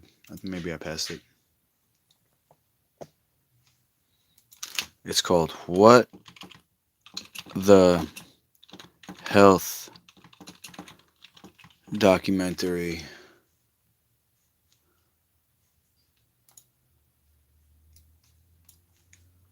Okay, English plus subtitles. Here you go.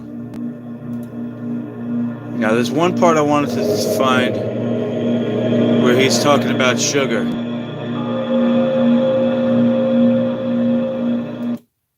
No. Criminalize whistleblowing of photographing and because what they're saying is you, the consumer, should have the common sense to know that our food is bad for you. I've often typified the meat industry to people who maybe don't understand its power and reach as it's got all the money of big tobacco and big pharma, and it has the personality of the National Rifle Association. So any little thing that comes up, man, they beat it to death. Robert Martin. For the record, all protein is initially made by plants, all of it. And it is not necessary to eat animal tissue in order to get protein. Only plants have the ability to actually take nitrogen from the air, break those molecules apart, and incorporate that nitrogen into amino acids and then make protein. Any protein you get from an animal is simply recycled plant protein. If you ate a diet that was calorically adequate, and even things like brown rice and broccoli, and you got enough of it, you'd get enough both quantity and quality of protein. 2,000 calories of brown rice and broccoli is going to be about 80 grams of protein a day, including the essential amino acids that you need in order to maintain optimal health. I mean, grains are loaded with protein. Beans are loaded with protein. Vegetables are loaded with protein. You really want to get your protein from plants because Plant proteins have a much more beneficial effect on our physiology. The funny thing about protein is most Americans get about twice the amount they need. Most Americans get less than half the amount of fiber they need. But the conversation tends to always be about protein. So in my mind, it's just this magical marketing campaign that protein has taken on over the decades. The question is not where do you get your protein, it's where do you get your fiber? I have never in my professional career seen a protein deficiency. I've never seen someone come in eating normal amounts of calories and they're protein deficient. You just don't see that. So human milk has the lowest protein content ever in any species ever tested. I mean, that's the fluid that's been designed by evolution over millions of years. And that's just like the perfect food for human babies, right? Perfect food, lowest protein content any other mammal. And so it gives a sense of kind of protein requirements for anything. So look, then rat milk, ape milk, donkey milk, any milk has ever been tested. And you hear this a lot in bodybuilders. They're like, well, I need, chicken, or I need fish to be, to be strong, to build muscle tissue. That is utter nonsense. The largest, strongest terrestrial animals on the planet are all herbivores. The biggest, strongest animals are all herbivores. When we bring in people and they're on meaty diets and we transition them to a plant-based diet, we always track what they're eating.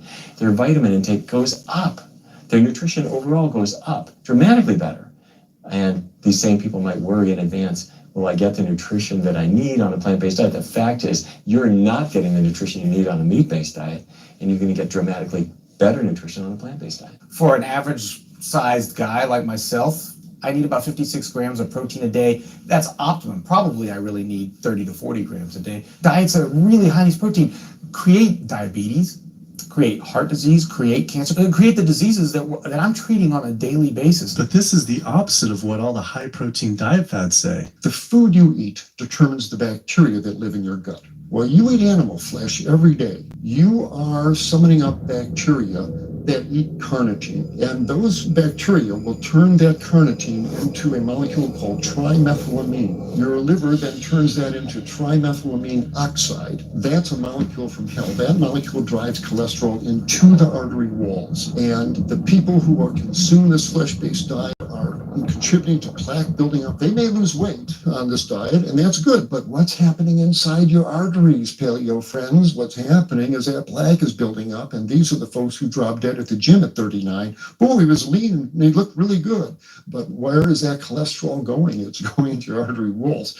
So I believe these paleo folks are setting themselves up for an epidemic of clogged arteries, colon cancers, autoimmune diseases. This is not a healthy diet. We are not carnivorous apes. Humans' closest living relatives are chimps, who get 97% of their calories from plants and the remaining 3% mostly from insects. Comparing the anatomy of true omnivores like bears, who eat both meat and plants, to frugivores like primates, who eat almost exclusively plants, the differences are pretty clear.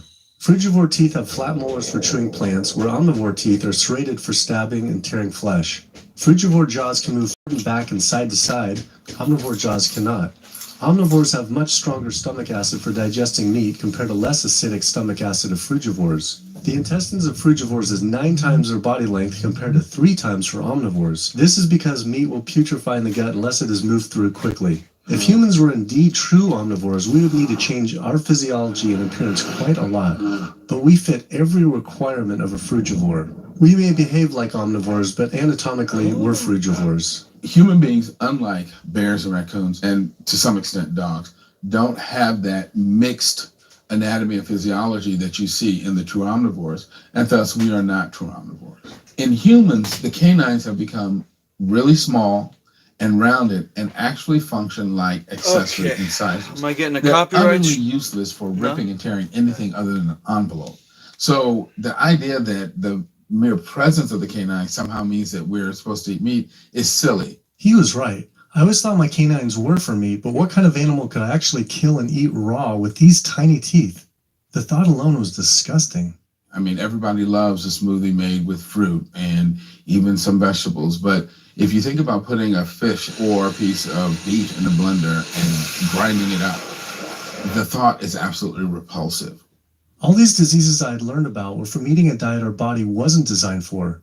What would happen if we started eating a diet our body actually was designed for? The data is crystal clear that you can stop and reverse heart disease with plant-based diets, scientifically shown. I've seen it in my own patients. People who adopt low-fat plant-based diets can actually reverse their heart disease. And that literally means watching the plaque start to go away, something they didn't think could happen. My experience with differences and those studies show that. Oh, she's actually cute. Michelle something. Bellevue. Is that near me? Bellevue. I know there's a Bellevue in Queens, or close by.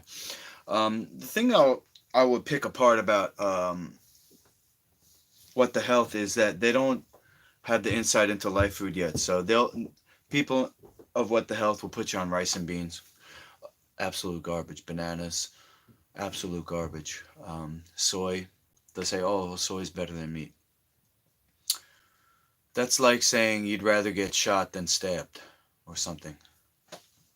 Let's just not, okay? Let's just not do that. By the way, it didn't take me that long to go to the bathroom. I had to respond to somebody on Instagram who I'm teaching about terrain theory as the opposite of germ theory.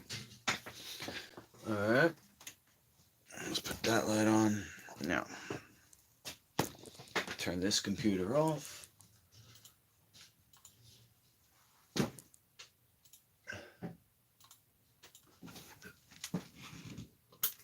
Okay.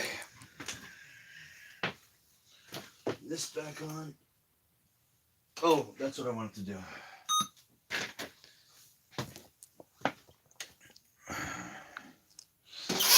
You know, something told me I was going to need to use this again. This little cardboard here. Actually, wait, I got cardboard down here, too.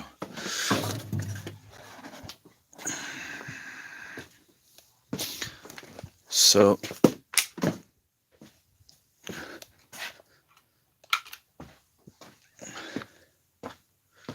I'm going to attach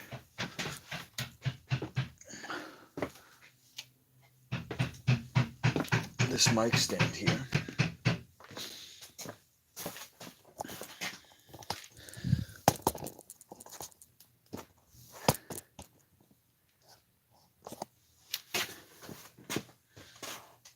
Like this. Does it slide in? Oh, I don't even have to do anything. It fits right in. Look at that. Boom. Hell yeah. Alright, so perfect.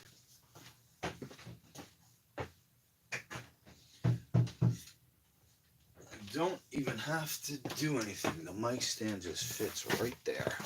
Look at that. That's huge.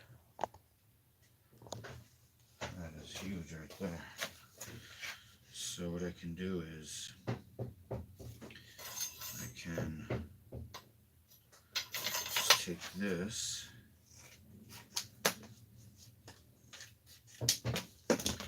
Do like this.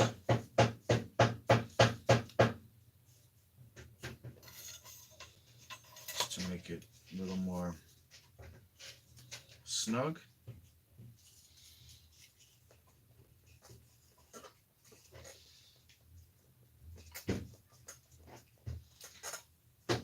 Just gonna trim it.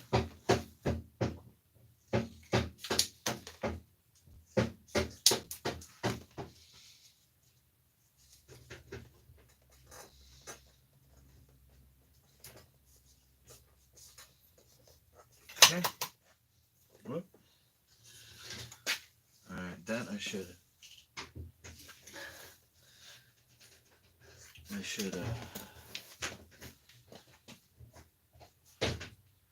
tighten that up.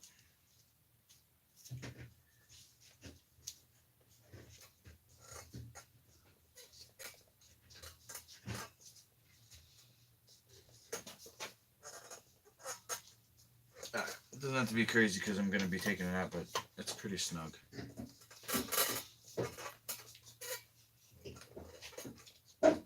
Now I did too much. Okay, there you go. Well done.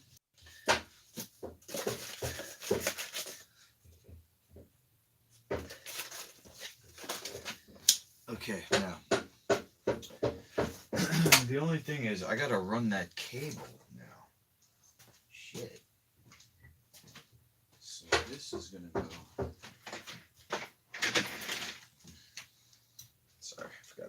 second. This is going to go here.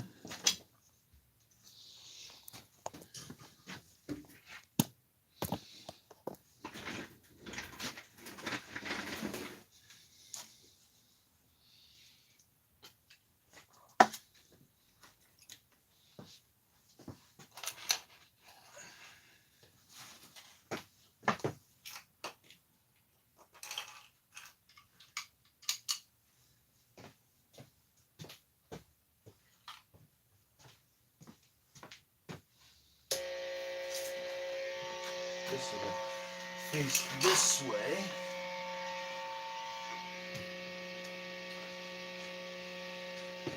And then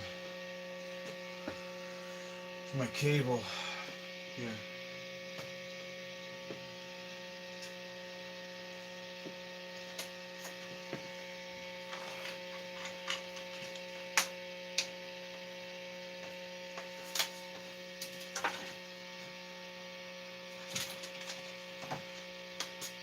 Firewire.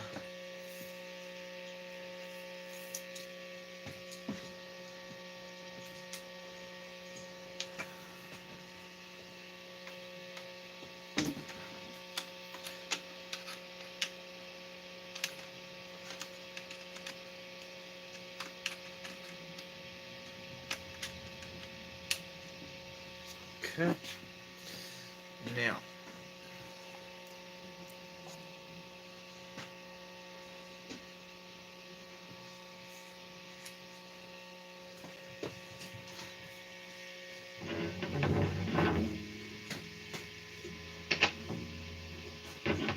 This down.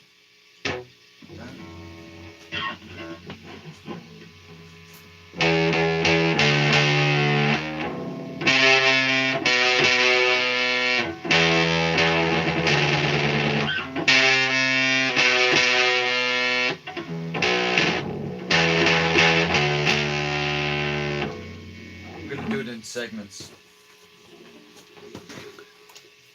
Turn this on.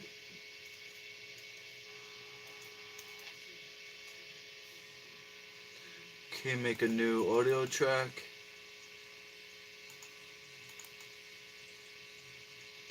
Duplicate settings.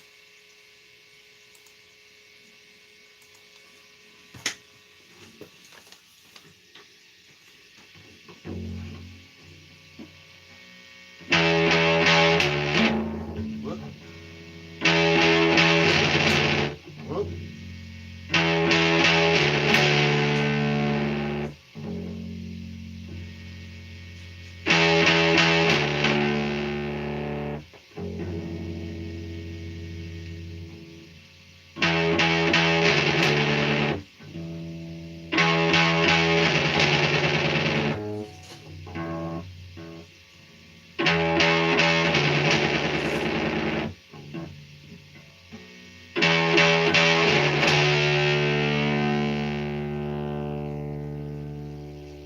There it is.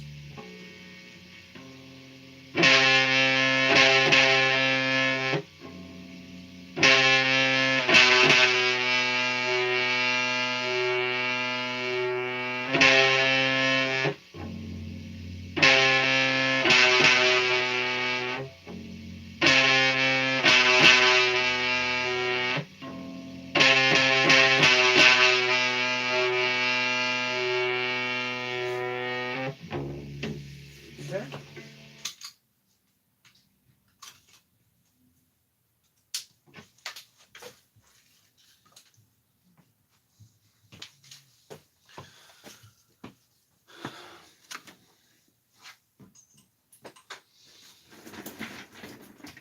Okay. So now we're gonna put this. We're gonna. Oh, sorry. Do this here.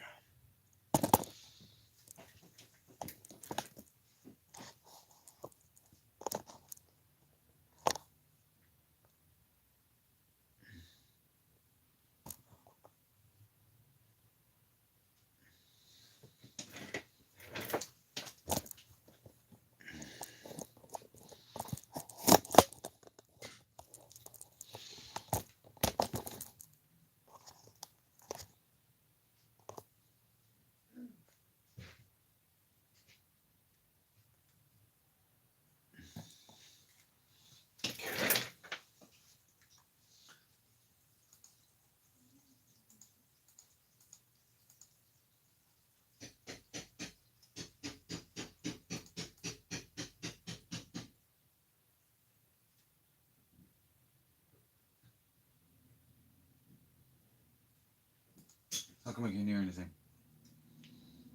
Oh, because I unplugged it. That's why. Speakers. Whoops. Try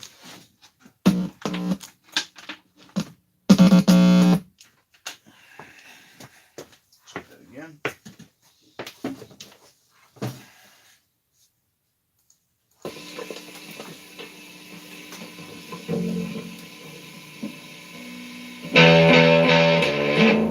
Whoop. Oh, that sounds good. Whoop.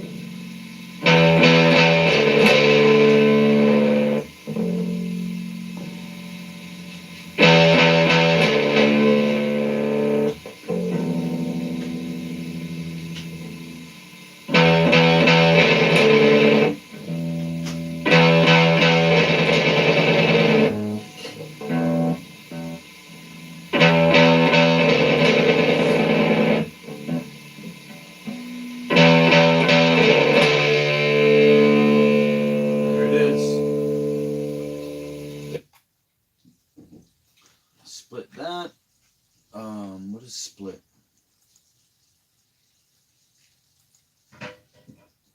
T. What? Okay. Split that.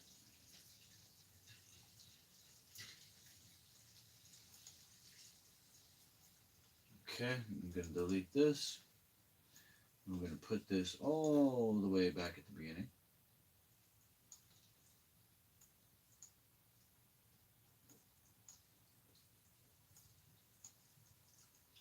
Let's hear this. Put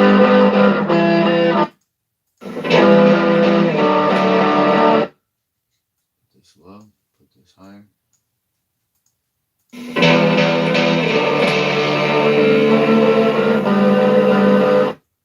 All right.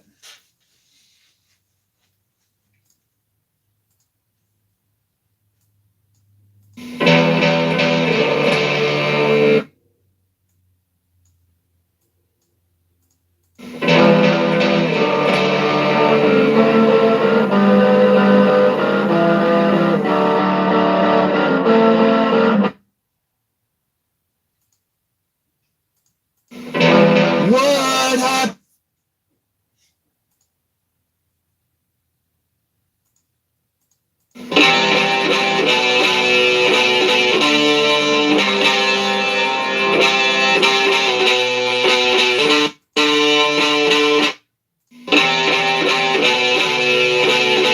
Ooh, that sounds good together.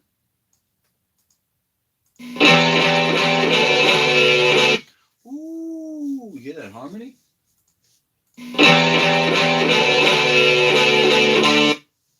All right. Come over here now.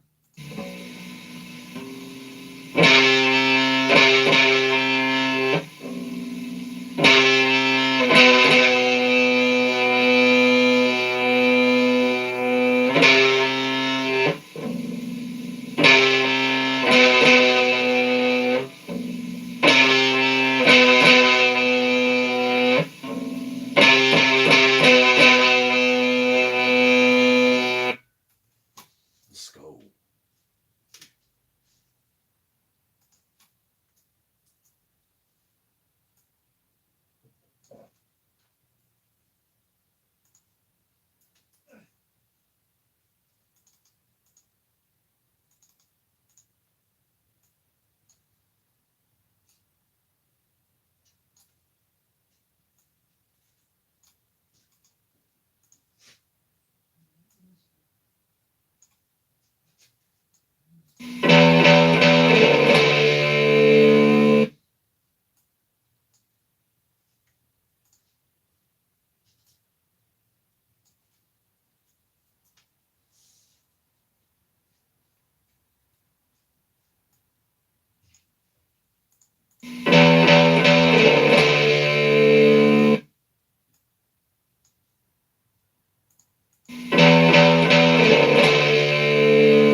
skills are very rudimentary. It's just copy paste type stuff.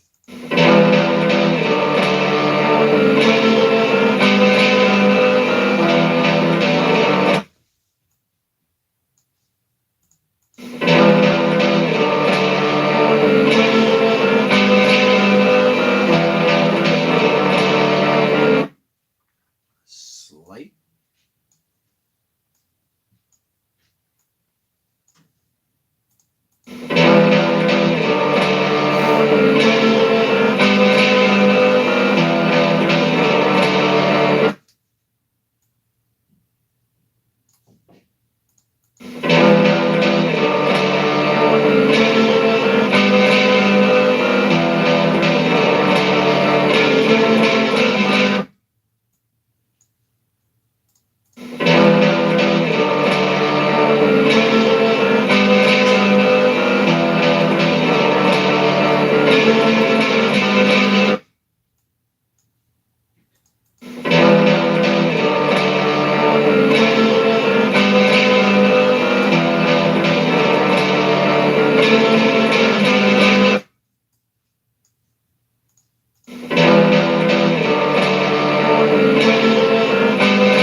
There it is. We got this.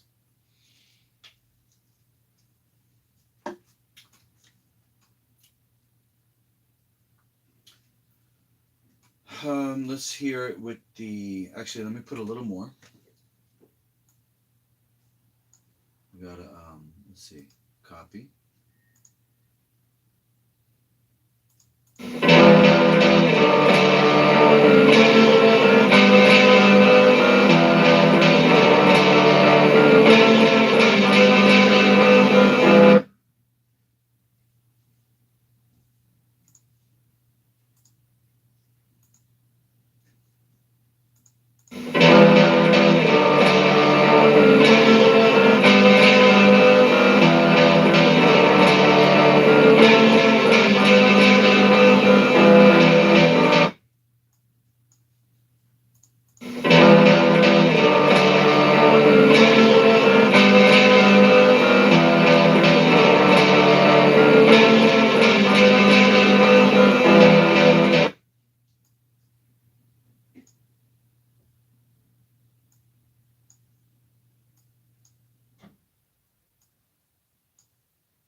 So what I could do is I can copy these two.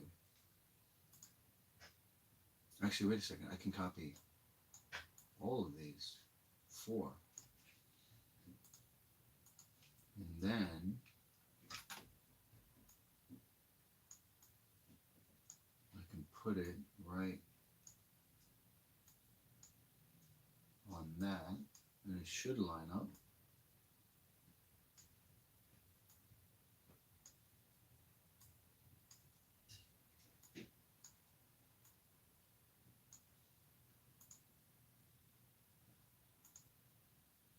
See if that worked.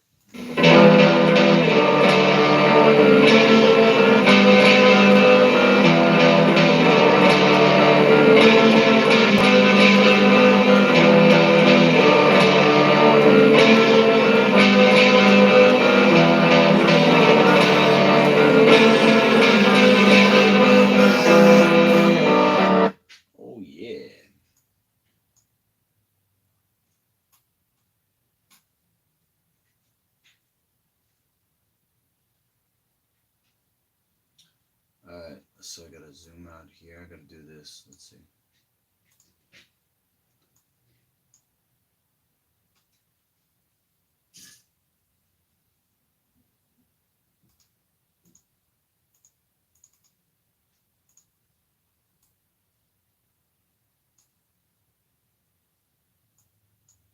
Wait a second. What if I do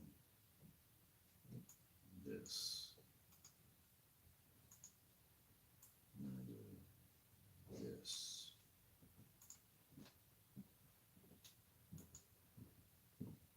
And then I do this.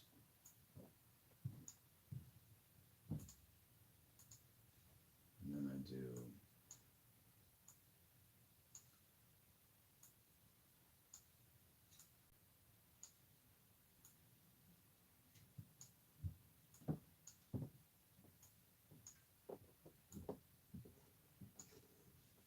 this.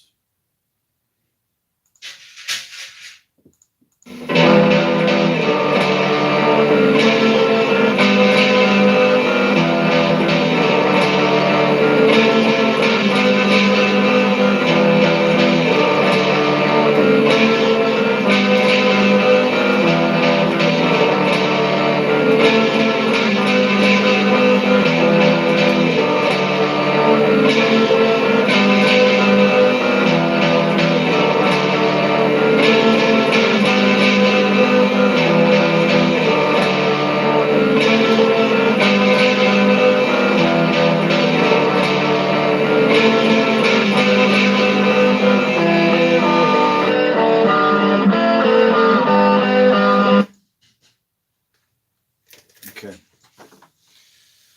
So now I gotta do the part. Now you fucking hate my guts.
That's the part. So I'm going to start a new track here. Duplicate settings. And did I forget to plug this in? The fuck? I think maybe I forgot to plug this in. Hold on. Maybe I did. Let me check.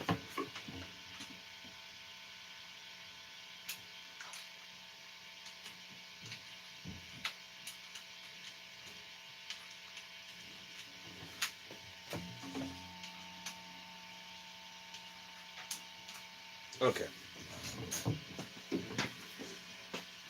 Make me a cup of tea when you get a chance. Sure. Are you going to get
next part.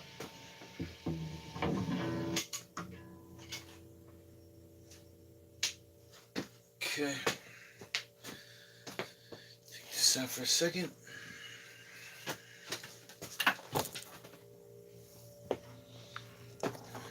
Turn the tea on for Poppy.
Split.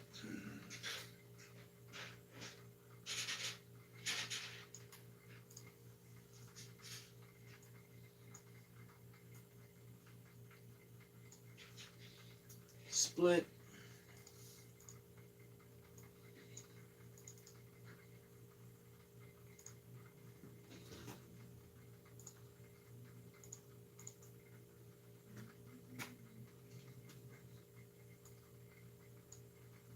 So this is gonna have to go.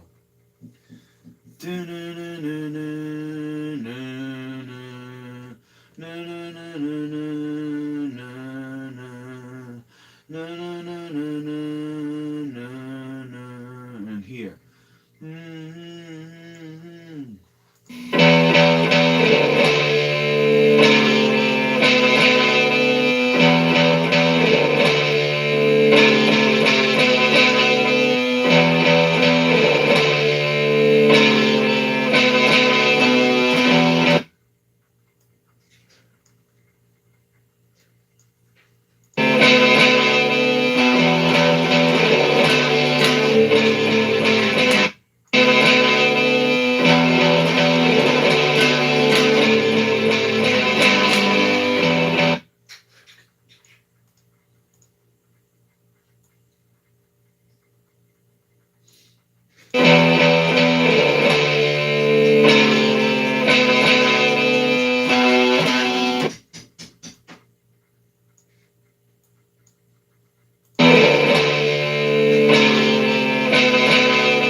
1, 2, 3, 4, 5, 6.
Alright, let me try and lay that track down.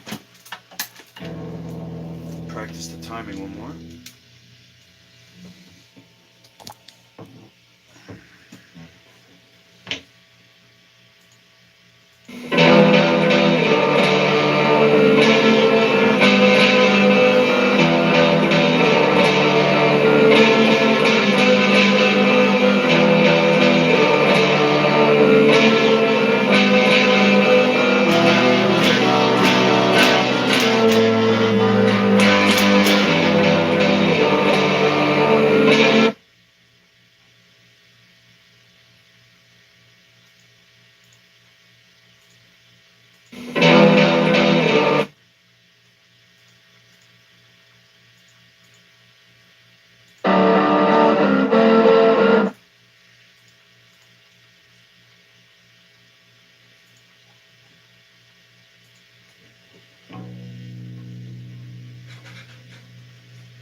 I think the first one was good enough. Take a look.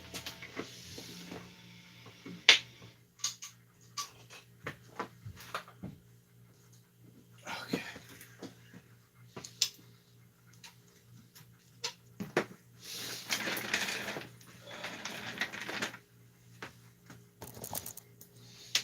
Oh, shit.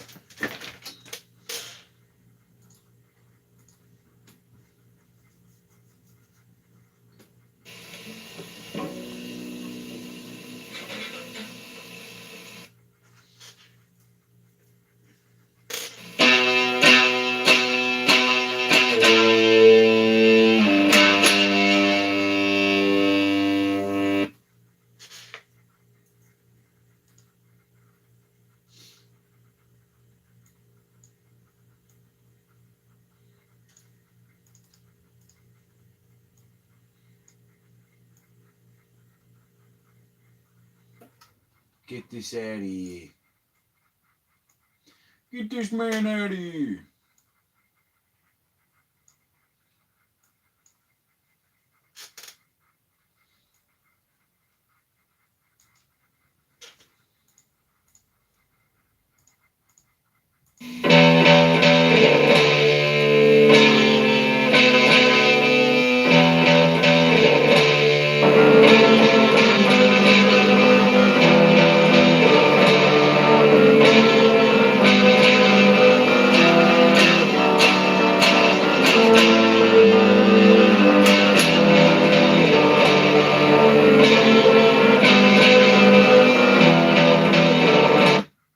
Oh shit, didn't mean to do that.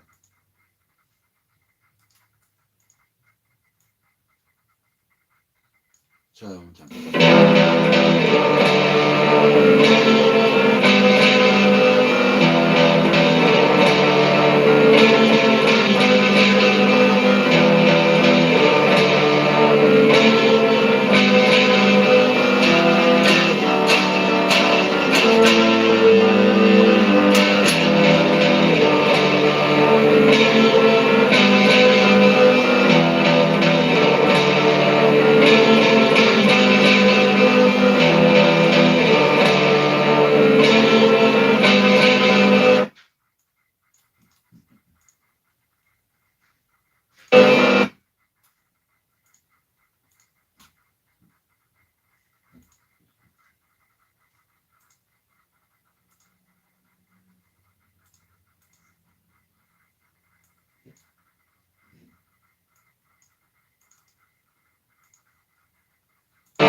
So I'm talking about.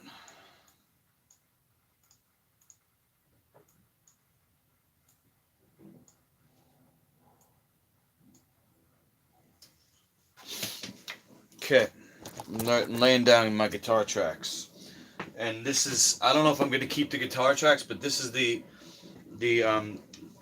notes of the vocals.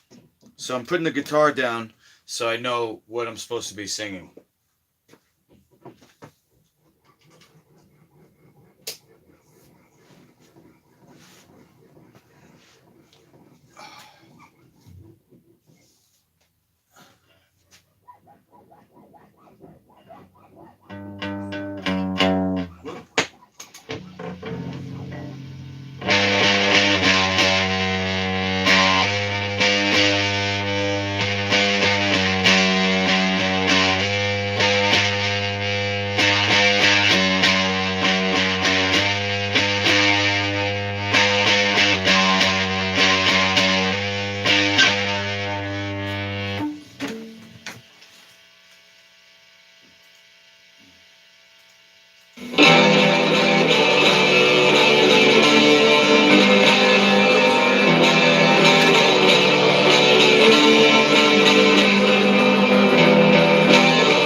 That's it.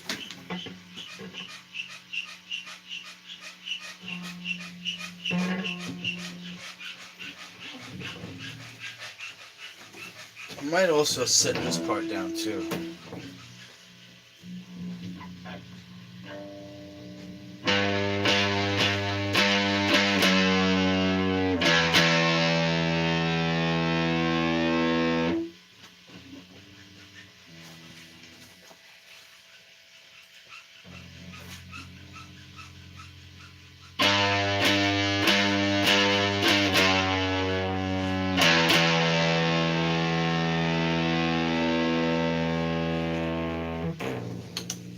Try that.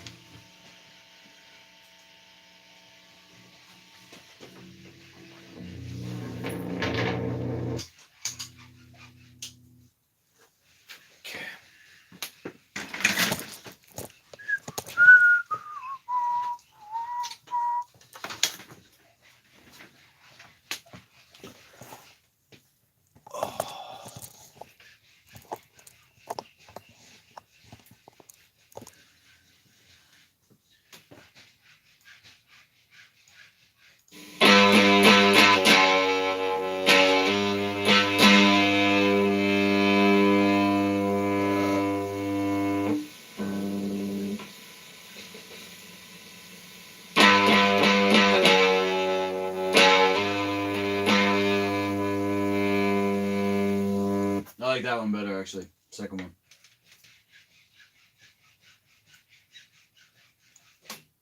What?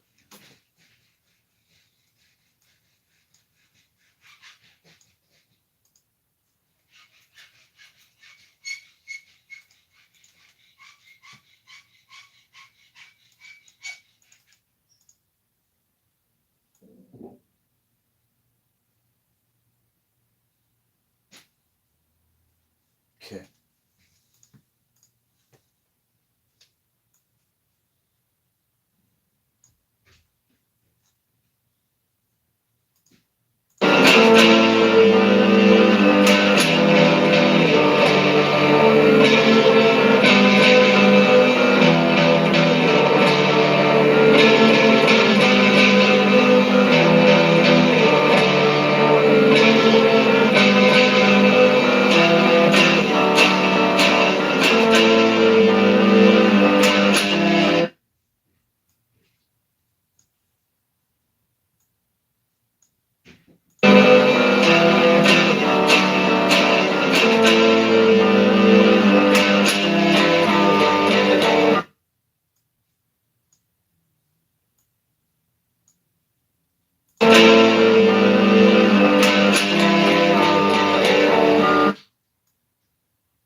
Whoop.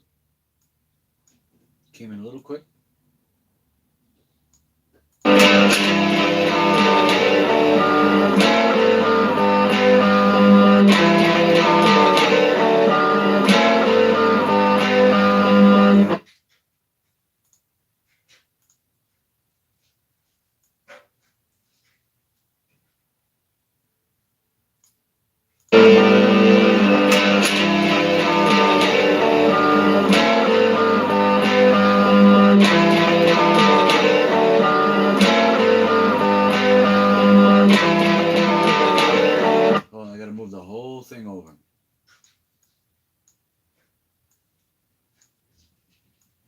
Too close.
Back to the original verse,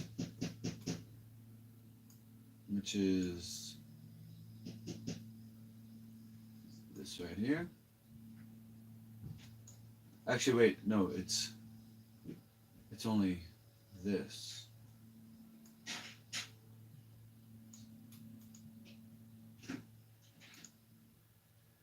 It's only this, I think.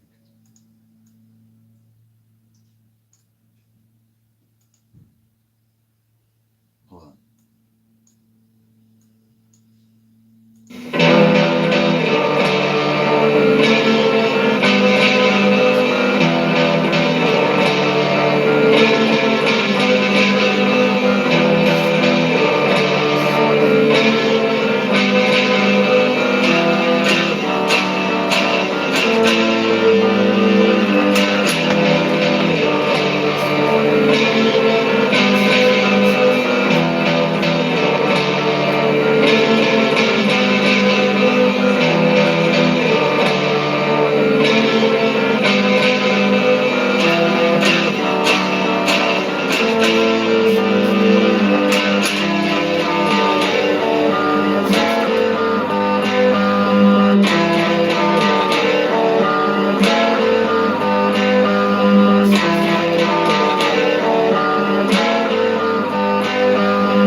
Okay, so I need all of this.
Whoop, a little sooner.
Alright, so that's the next part I gotta put in. Bum, bum, bum, bum, bum, bum, bum.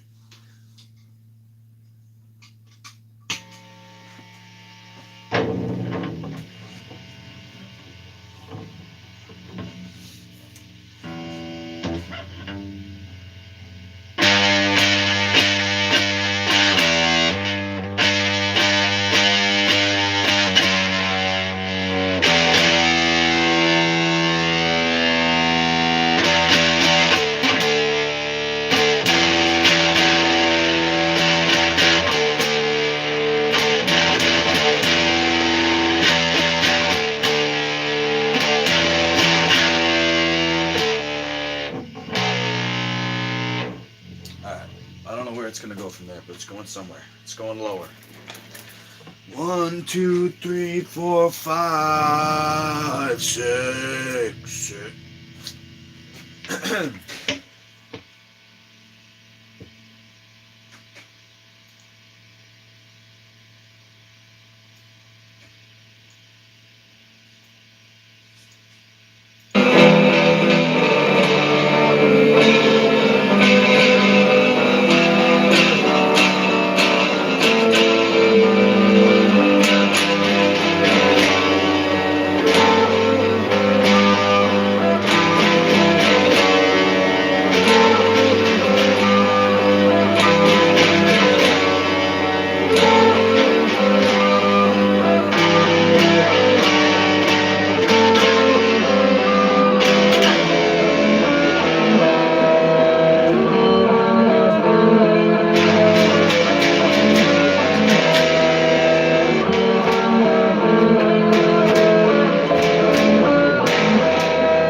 Alright. You just get the timing down?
Okay.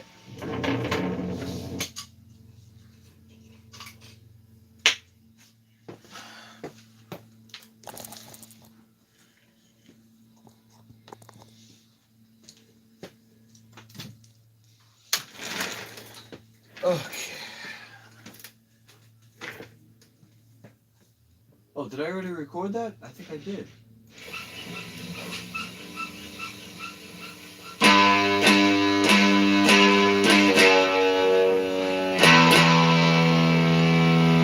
I did, okay.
just gonna keep that for now. So here's what we got so far.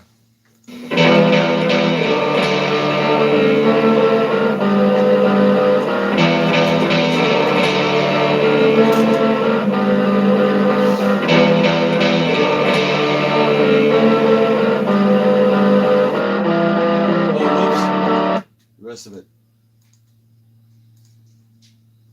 Wait, no, that's not it. My bad. This.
Don't think that I'll take the blame. Don't think that I'll take the blame. That's called vocal fry. Aim, aim, aim. Don't think that I'll take the blame.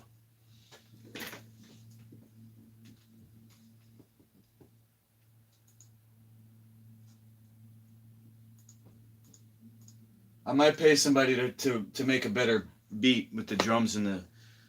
But here's the whole thing so far.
I know you'll find someone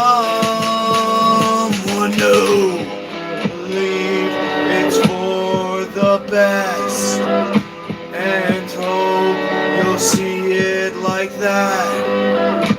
But if you're still feeling pain, don't think that I'll take the blame. Don't put it on me, even though I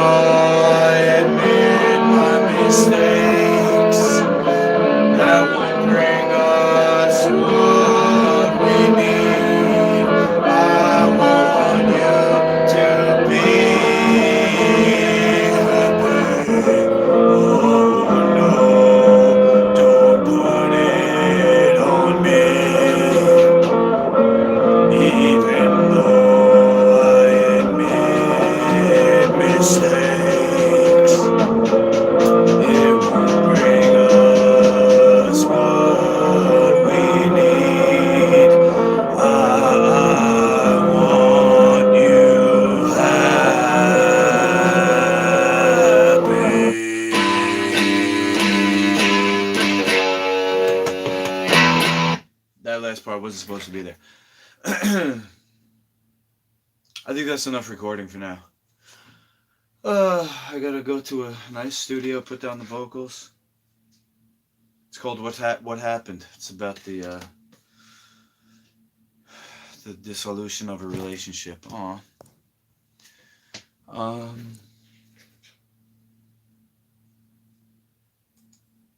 Cut that part, I think. Yep.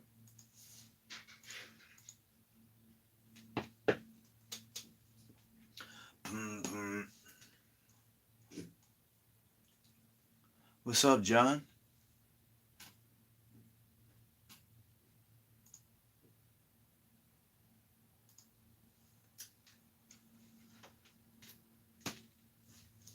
If you're just tuning in, oh man, my back. I'm making a comeback. I made this from the dollar bill.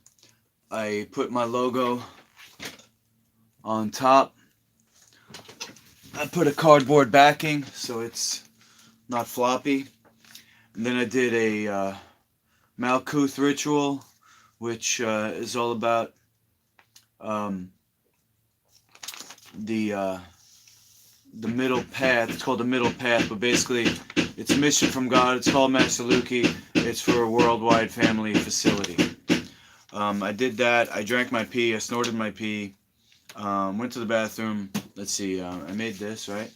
And then I did music, right? I feel like I missed something. So anyway, now what I'm gonna do is make a commercial recipe.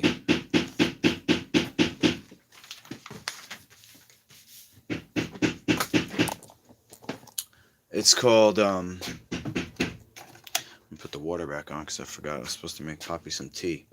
Okay, so this, the teeth are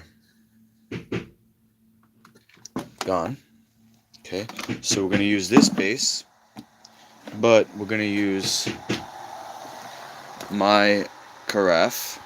I think that's what it's called. But before we do that, we're going to steam up one of these. I think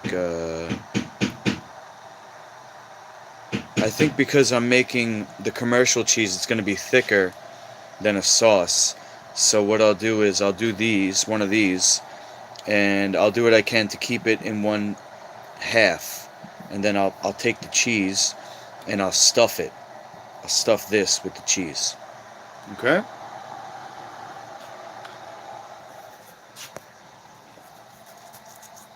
So, the Great Seal, yes.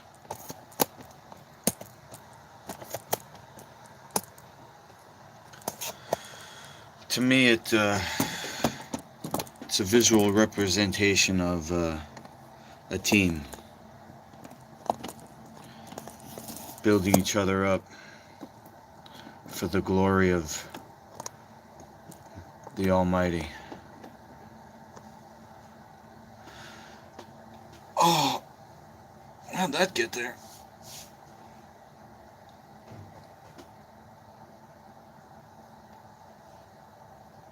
Pulled a muscle working with a big strong dude. Also because of my situation going on here, having cramps and stuff, but whatever. Alright. So first thing I'm gonna do is peel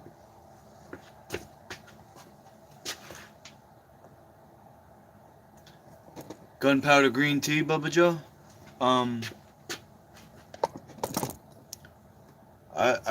I don't have any, but I would assume it's a stimulant. I would assume it's a nervous system stimulant, bro. So all the benefits that you get from like coffee,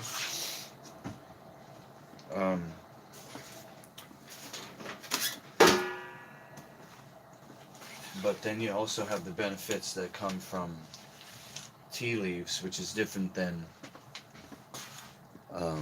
beans. So coffee, I guess, is a bean, right? Or is it a fruit?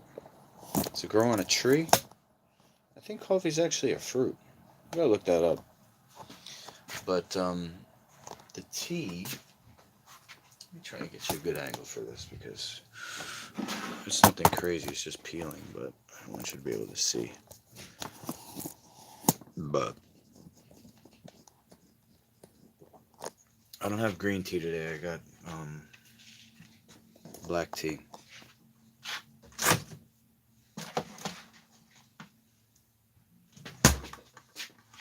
Black tea for Poppy.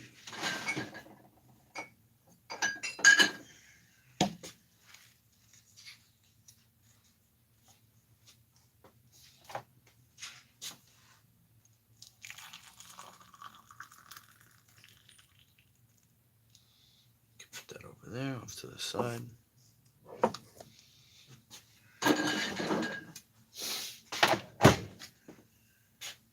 Okay.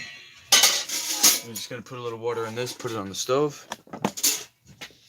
Because by the time I finish peeling, this will be warmed up.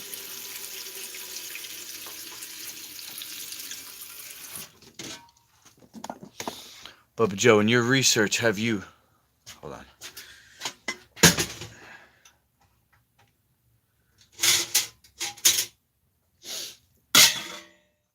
In your research, have you found any harmful effects from drinking plain black coffee over a prolonged period? Me personally, the only thing I could speak on that is that if I drink too much coffee, I got jittery. And if I drink it too late, if I drink too much and I drink it too late in the day, it'll be tough to sleep. I know there's a lot of people that say that coffee, you know, dehydrates you. It drains your adrenals. You know, causes dumping of minerals. If I drink coffee, you know, I got to drink coffee the whole day pretty much because if I drink coffee in the morning and then I stop, I'm going to get tired later. So I don't drink coffee all the time, and I ordered yerba mate from Amazon. It hasn't come yet. That's why I'm still doing the coffee today. But I'm going to be getting 6 pounds of yerba mate, which is it's kind of like that gunpowder green tea. It's green tea from South America. It does have caffeine, but I think it's, from what I remember when I used to have that, it was not as much of a stimulant as the coffee, and I think for that reason, it's going to be, what the hell? This thing not peel? Damn. Oh shit, this is a tough one. I think either my fucking peeler is done, or this is a tough ass. Holy. Hello. This is called a delicata squash. It's nothing but. There is nothing delicate about this. Alright, it is the skin on that one. Jesus. What the hell? Why you gotta do me like that? Alright, I think maybe something just got caught in it. It's not that bad now.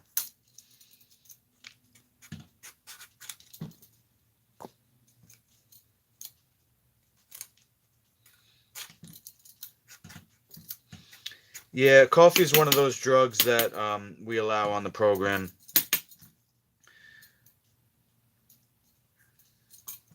On my program that I was taught. It is a drug, so it does have a side effect, you know, over a prolonged period. But you can use it to get off other drugs that are more harmful, like food.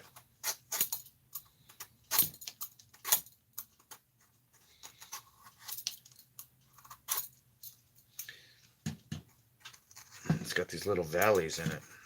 Gee whiz. This is good content, huh? Me fucking peeling this damn squash. Oh, okay. In Colombia, this is from John 3:16. Here in Colombia, they drink cocoa tea. Really good for altitude problems. Buy it in grocery store.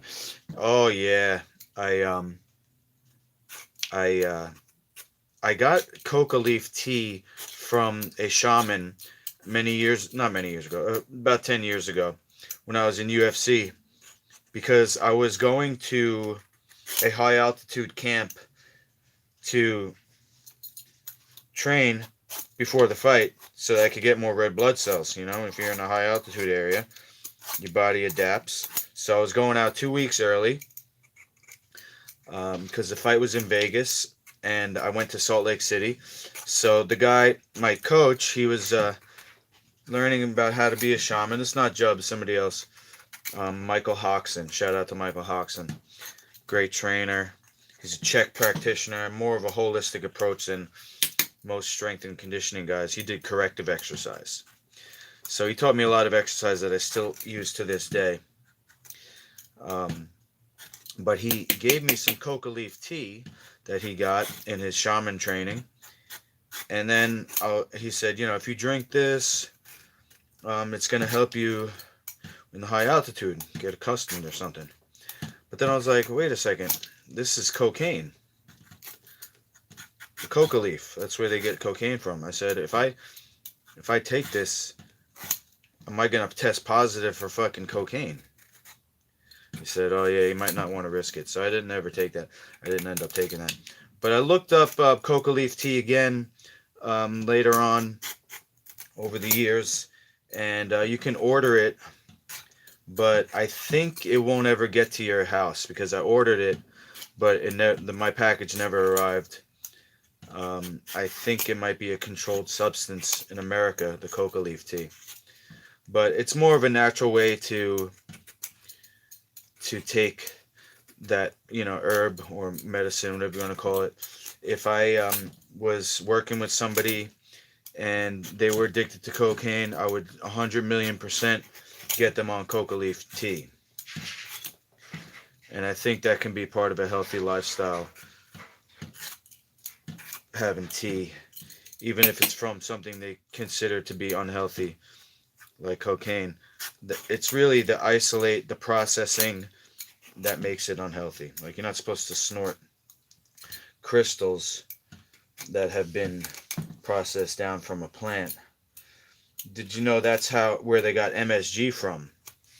MSG was originally a cooked down seaweed. That's where they got MSG from. Seaweed that they... Jeez. So it's really the isolation of the chemical that causes problems, like vitamin C. You never find vitamin C by itself in nature. It's always part of a complex.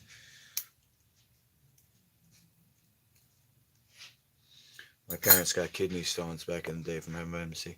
Works very well. Yes, I would imagine so there, Big John.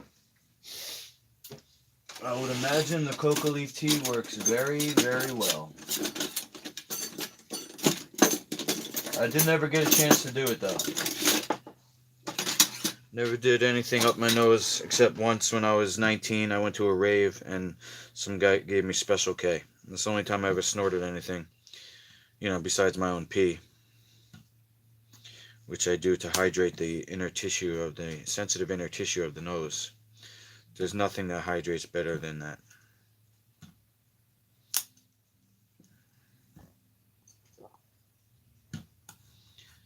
Okay, I gotta cut out these valleys now by hand.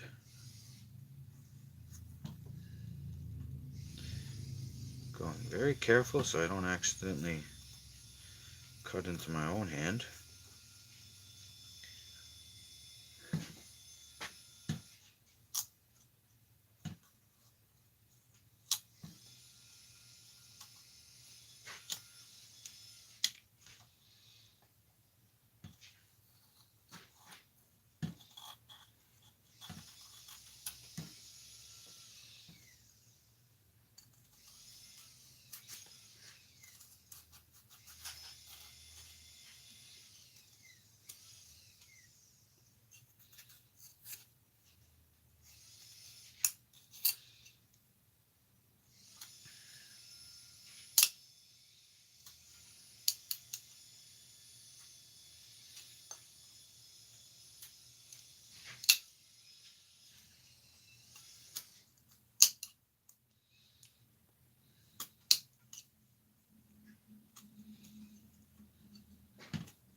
Okay.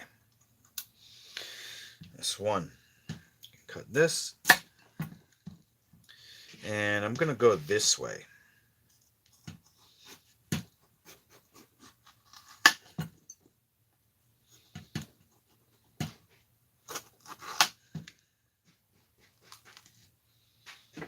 Okay.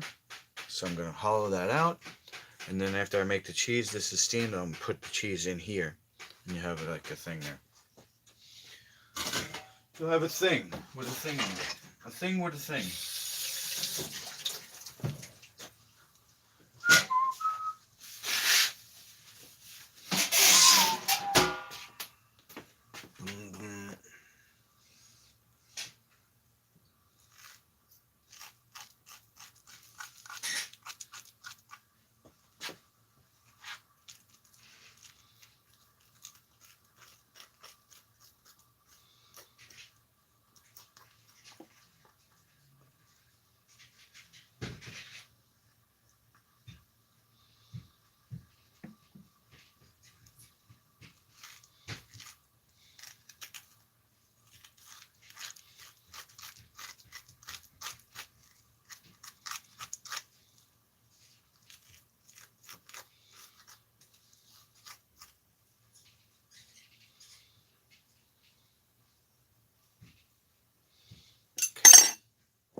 Steam.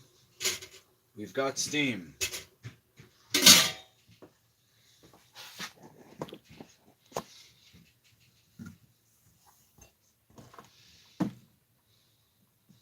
I started. I'm not going to finish this right now.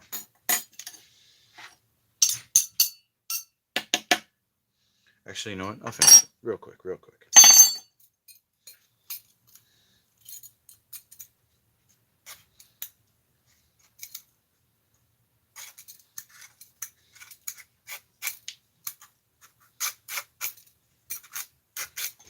So you got to get aggressive with it. I ain't letting no squash tell me what to do.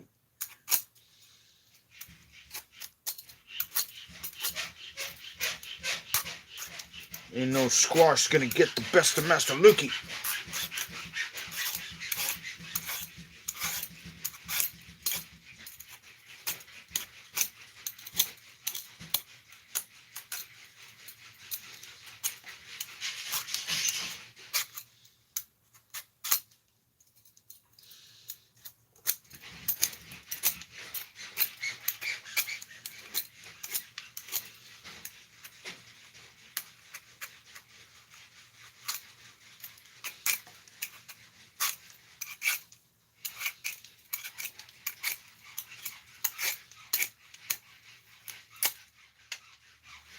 Damn, piece just flew off.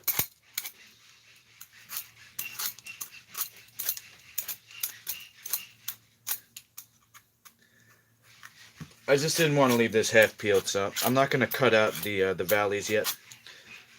I'll make the cheese next.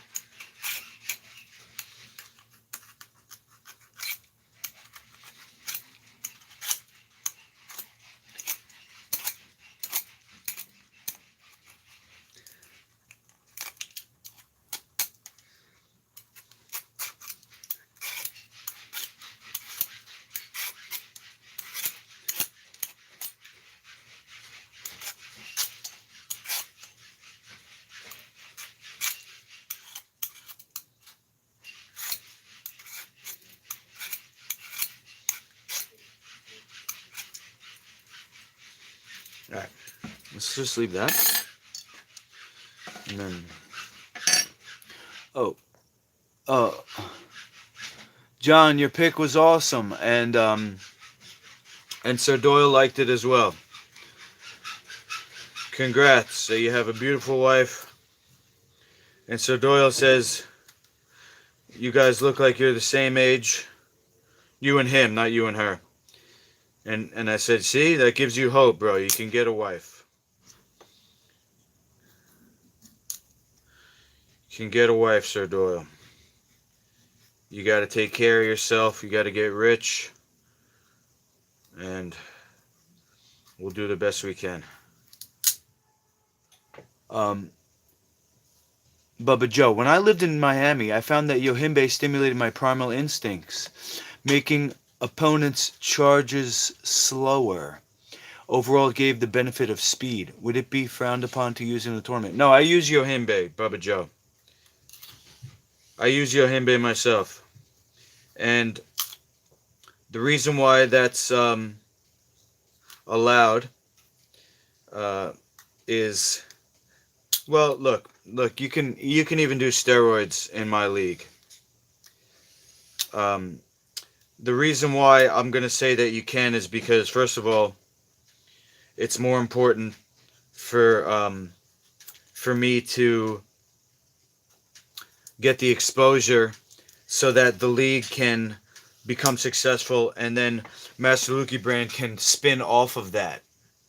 That's the spearhead. Like, we can't get into the heart of the dragon without the spearhead.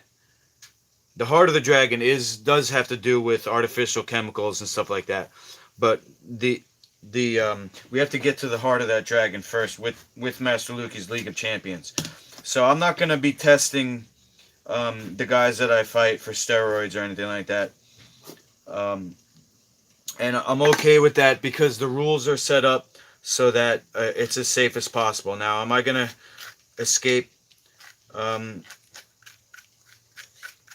without being injured? I hope so, but that's not the most important part. The important part is actually fighting everyone and showcasing the point system. So even if I don't get the high score, we can show how, you know, I can be in a match with guys who are beating me but not injuring me.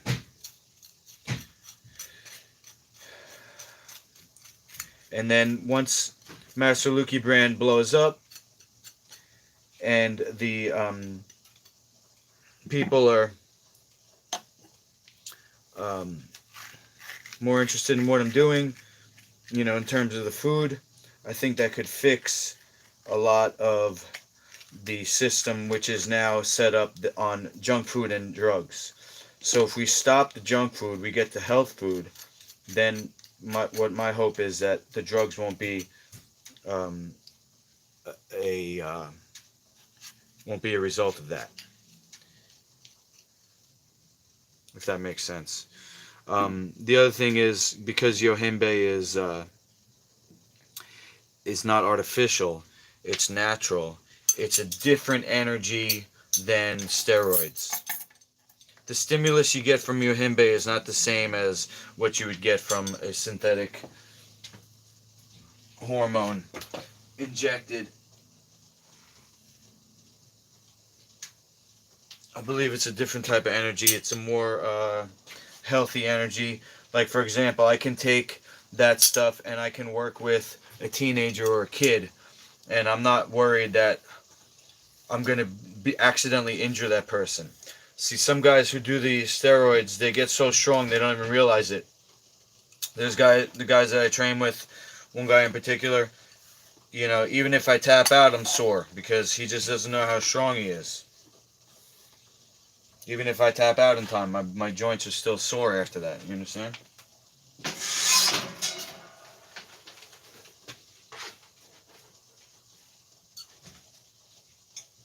Yeah, Yohimbe's great though. I honestly haven't noticed what you're saying about the primal instincts and making people slower. That's interesting though. I'm gonna look into that because when I take Yohimbe, I definitely sometimes get cold sweats. Like it stimulates, you know, it gets the heat up in the body.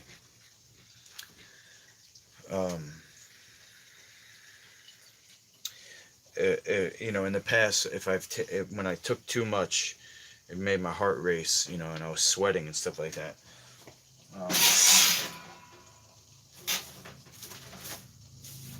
I do take it also before sex. Lord Cohagen, why do you peel the squash? I thought the skin was healthy and had good fiber. Yeah, I wish I could. This squash especially The skin was probably delicious. It's like when I don't eat potatoes anymore, but when I used to eat the baked potatoes, I eat with the skin on. It's like got a crunch to it. The reason why I'm peeling these is because of the pesticides that are sprayed on it. You know, I don't have an organic market nearby, and so I just peel the pesticides off. So you're right, though. The skin is healthy. It's got a lot of vitamins right under the skin. And maybe what I'll do later or next time I eat, I'll use a vegetable wash to get the pesticides off, you know, so I can show you a recipe with that. That's why I peeled it. That's the only reason. I would have ate the skin. You're right. You're right. Now, just get this spot ready.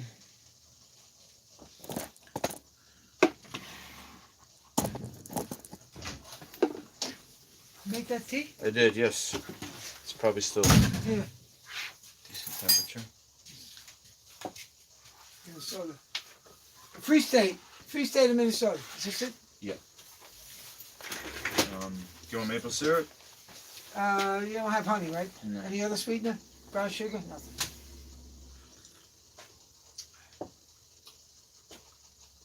Yeah, maybe just a little bit of maple syrup. I get gas from it, but. A spoon.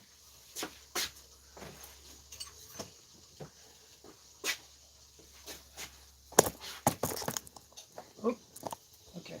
There you go. This is decaf, right? Yeah, that's the one that you bought.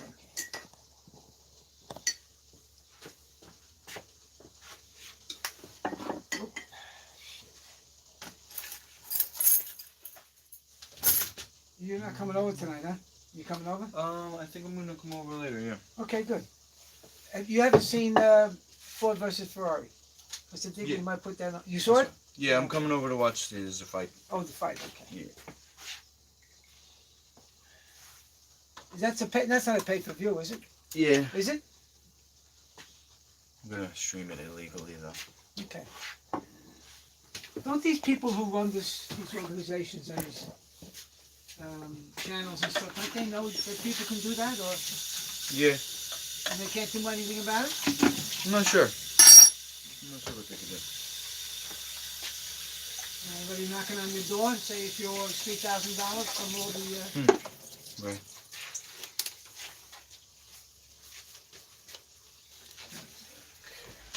I'm not going to completely finish this today.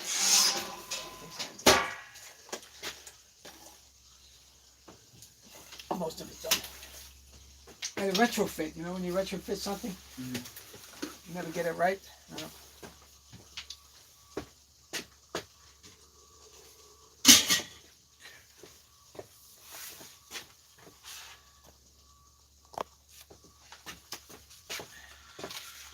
So, I'm gonna go to my recipe book. These are all the recipes that What are you making? I was formulating to get the right thing. You mean as far as nutrition goes, as far as what? As far as Taste? yeah, nutrition, everything? as far as a product. So How many recipes do you have? Enough to open up a restaurant? yeah, How many recipes do you need? How many For a restaurant, dishes can you have? Like 30, 50, well, 100, what? if you think about restaurants, what's the most successful restaurant of all time? Probably diners. Of all, you know, The most successful restaurant of all time, not even a Of all- question. of all time? Yeah. McDonald's. McDonald's. Boom. You know how many recipes they started out with? 20. The burger. Yeah. Do you know the history of McDonald's? It's very Well, interesting. I saw a documentary and What's his name? Ray Kroc. Ray Kroc. One of the richest women in the world. Well, at the time, I guess. Was the woman who worked for him initially. He couldn't pay her, so he paid her in stock. I Yeah, remember. but he screwed over the McDonald's brothers. Well, they didn't care what they gave him. I mean, what? Yeah, I guess it was buyer beware type of deal. Yeah. He took their recipe or what happened? I think he bought them out for Okay.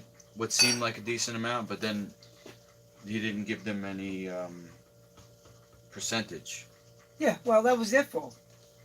But he did the reconfiguring of the business business program, right? So he got it. That's it. That's business. Like this guy next door, he screwed me. Because I signed a lease, I really didn't read it that thoroughly, and instead of having a 5-year lease, I have a 10-year lease, which is up next month, next year. And now I have to either make him pay double or triple what he's paying me, or he has to move his cars. Okay. This one's called Dino Cheese. So we got 3 cups pumpkin seed.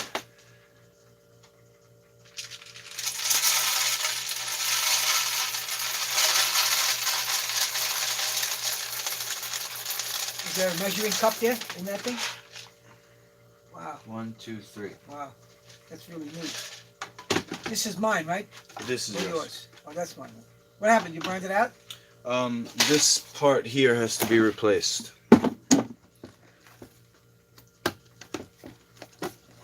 What part?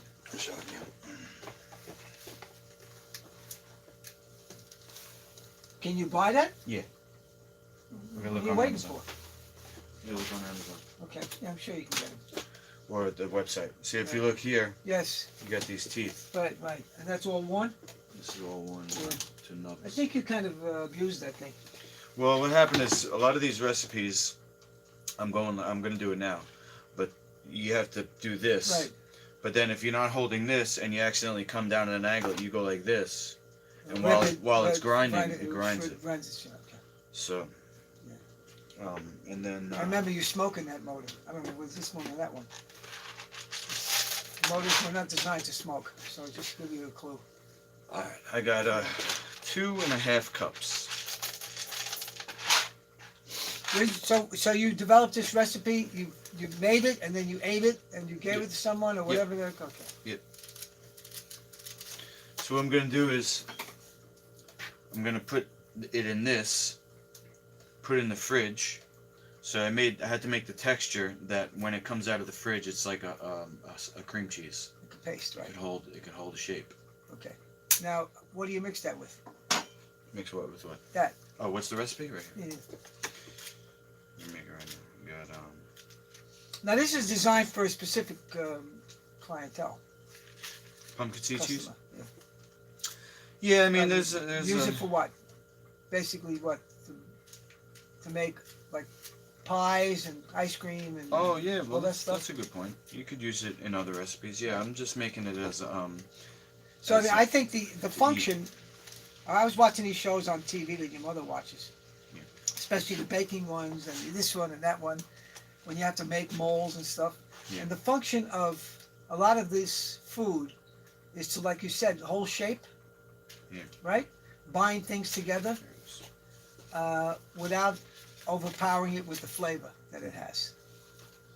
Yep. So pumpkin seeds, it doesn't have a powerful flavor. Right? Right. Doesn't have a powerful flavor. And what's the other one that doesn't have a powerful flavor? That seed thing. Remember that seed thing you got? Remember that barrel you got? You got a gigantic barrel of that stuff and it went bad. We had to get rid of it. Remember that one? It was at the house. Oh, sea moss? Sea moss. Now that's a great element to use when you want to create something, but you can't buy large quantities unless you have facilities to keep it. Yeah. Right. Now somebody gave me that. Yeah.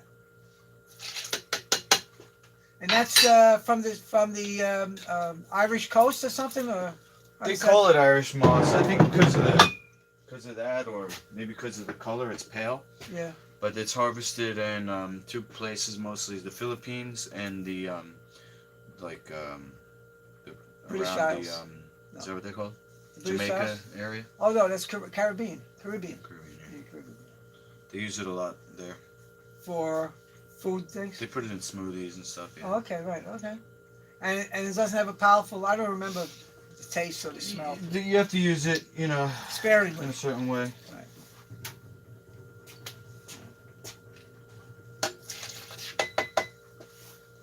Okay, quarter cup and half cup water, and then 2 teaspoons salt. I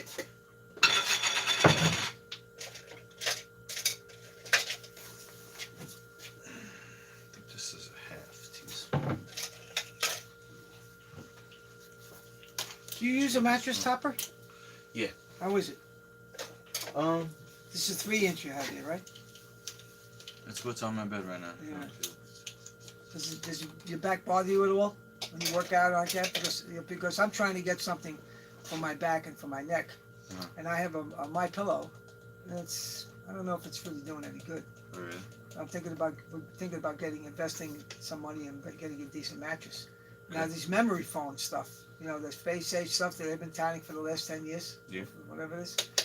I'm not sure I want to do that because they're really expensive, and you don't know if it works. Can you send it back? I don't know. If you pay $2,000 for a mattress, or $1,000 for a mattress, say, and it doesn't work, yeah, you can't send it and back. how can you tell if it's going to work or not? You can't keep it for a week. You got to keep it for like 2 or 3 months. Right. You can tell whether it's really. They should have a return policy if it's that expensive. Yeah. You making this for a show? Yep. I'm gonna start streaming more full time. And you're giving the recipes away, basically. Yeah, this recipe's been out for years. So, not deviating too much from the topic, but Jub, he's still around. That's a recent video? That video is from probably the 90s. Oh, okay. Has he been doing anything lately? He's working in Nevada. Somebody. Doing nutritional stuff? Yeah, he does consulting and that type of things. When he shows up at the corporate offices, he's dressed like that, I mean, if he does consulting to the tribes there, the Indian tribes, then I guess he could dress like that. It'd be okay. Okay. But business offices, I don't know if they would go for that.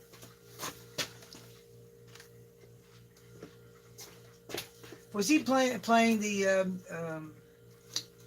New Zealand Aboriginal music before? Were you playing that? I heard something that sounded like the big horn, Aboriginal music. Oh, really? No. You from down here? Did you? Was that from here? What was that deep sounding? My bass guitar, maybe? I don't know. It sounded like a horn. Well, maybe it was. Okay. So what I gotta do is I gotta put the plastic wrap on one side.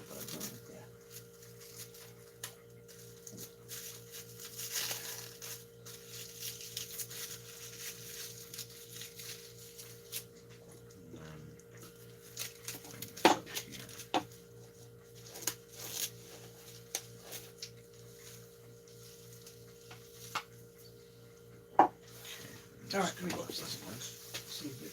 So I'm not going to drive you back. When are you leaving? No, not right away. Another couple of hours, I guess. All right, before I leave, I'll okay. talk to you. Sounds good.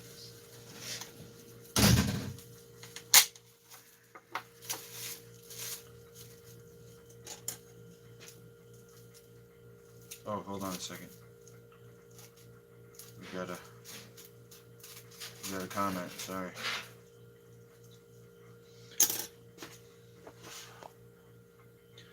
Tell your pops that a $20 pillow from Amazon filled with empty buckwheat skin hulls. I haven't had inflammation in the neck for over 10 months now.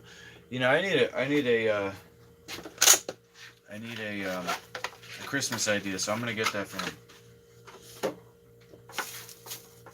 Should get one for myself too. Holy.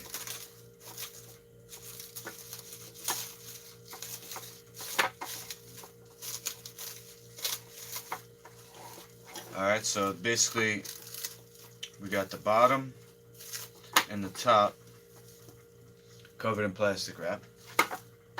Okay. Now I'm going to blend this.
Okay.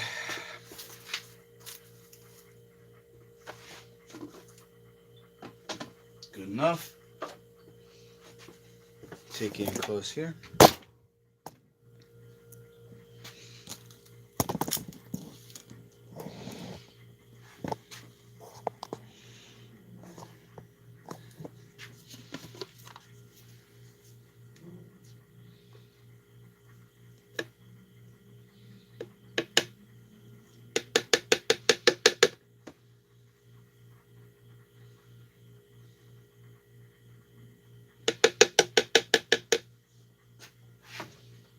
Okay.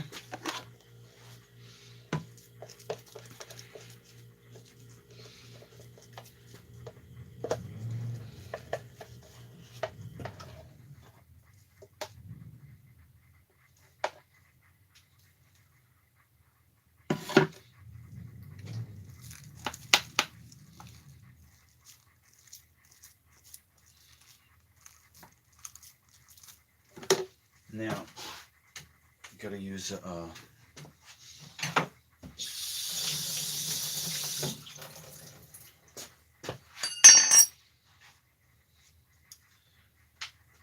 push this in here. Make sure it gets in all the corners.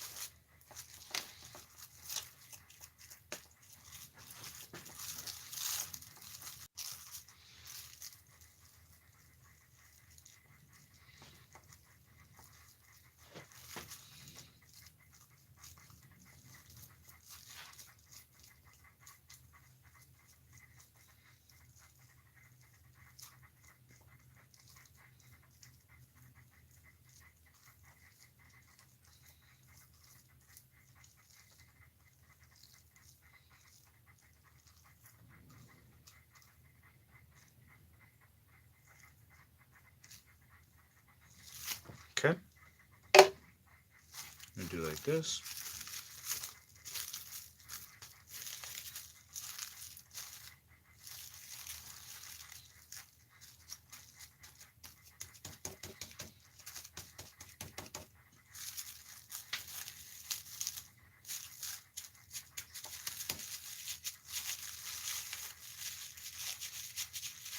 Actually, I'm going to leave this like that.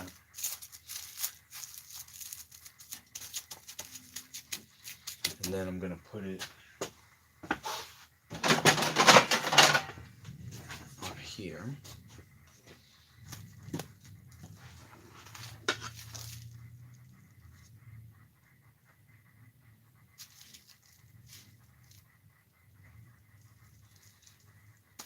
Put it in the fridge.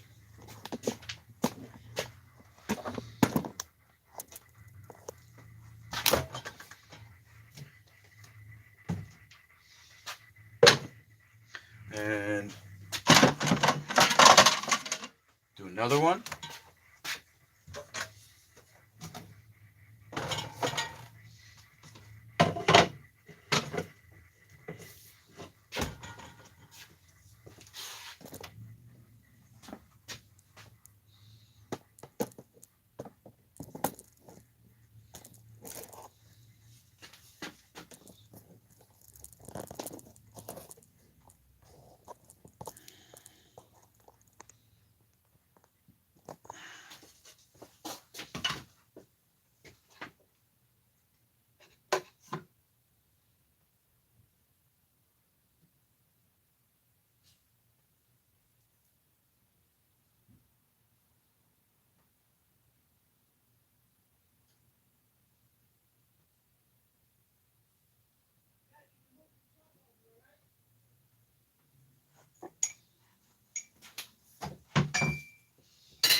Alright, first I gotta put this in a container.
So that was 2.5 cups. I think that worked out good. Worked out well. My language.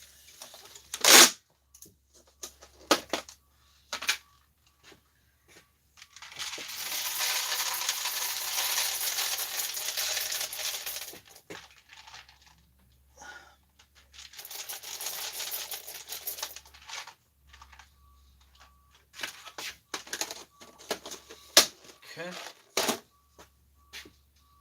Let's get the 1/2 cup water.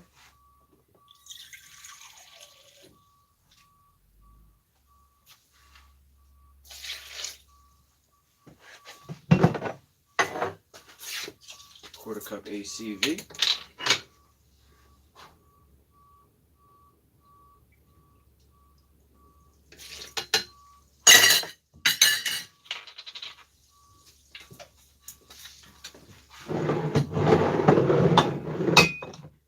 Teaspoons salt.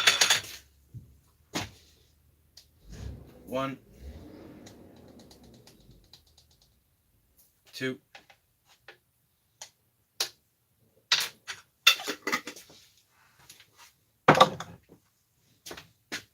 okay. Now I'm gonna have to do another mold, so let me just grab that.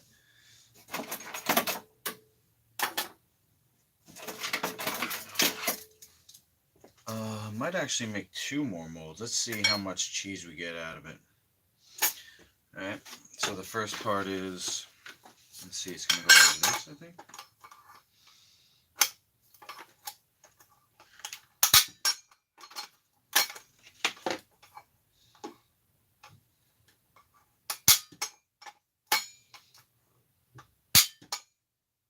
Oh, wrong way.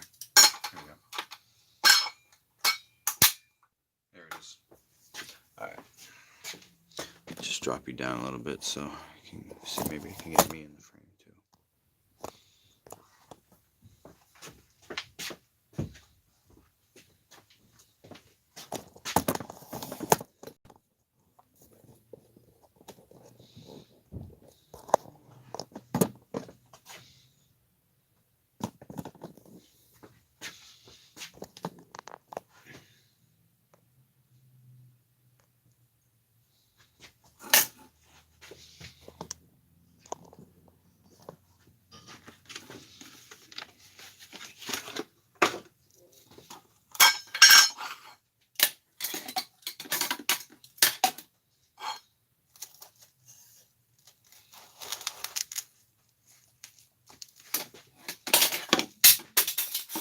Of course.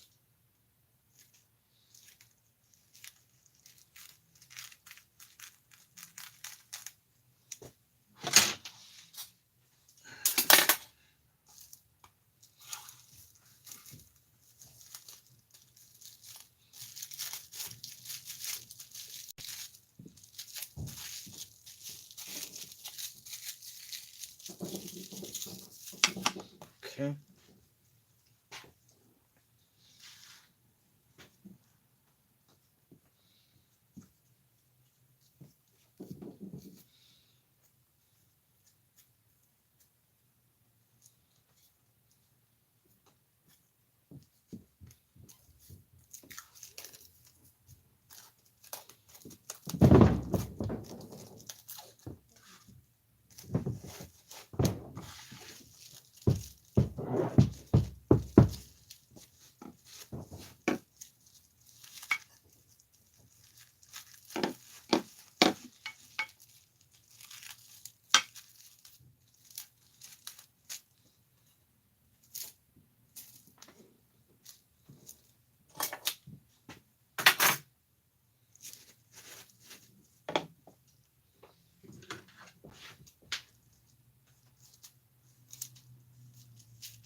Tamper.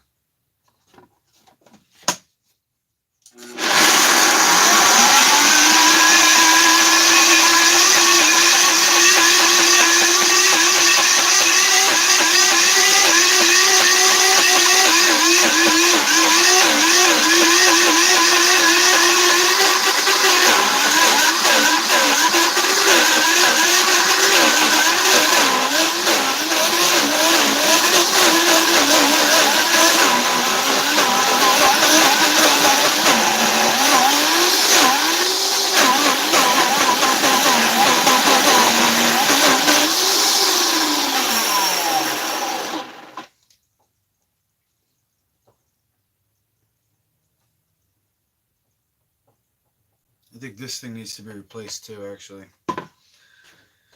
Alright. That's no big deal. I just don't want to ruin this blender too. So what I'll do is use their carafe for the next one.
Okay, $40 worth of cheese there. Yeah.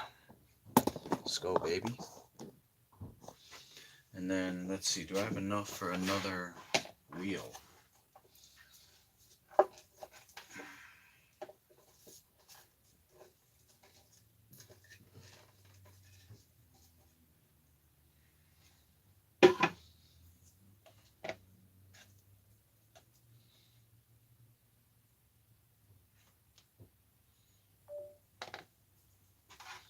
Battery low, 5%. Oh, man.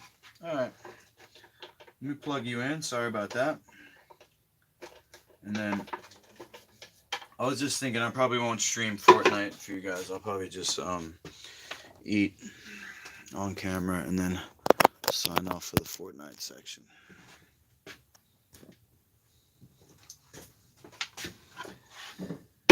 It looks like I might have enough. Let me try.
just close enough.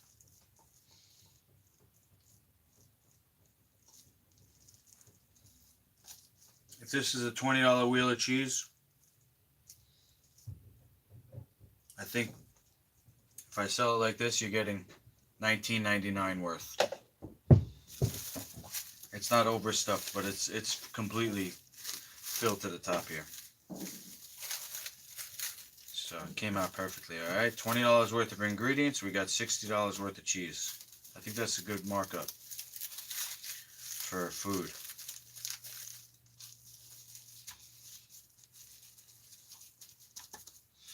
All right.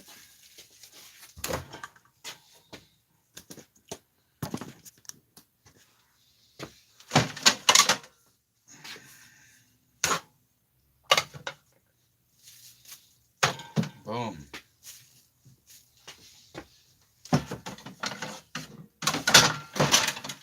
Am I out of plates? Okay. Now.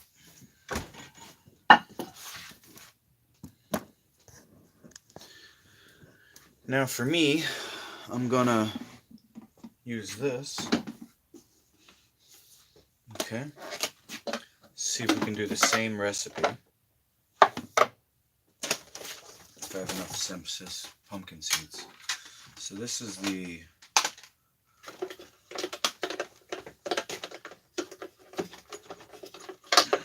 top carafe for there.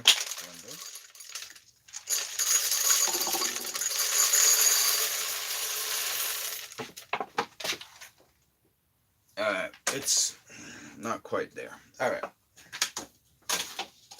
No big deal. We're still gonna get her done.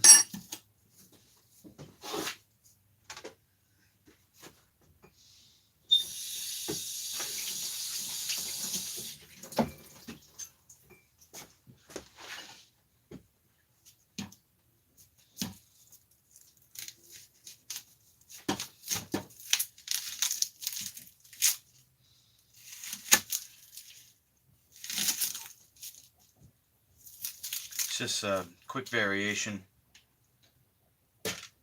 We got a red onion.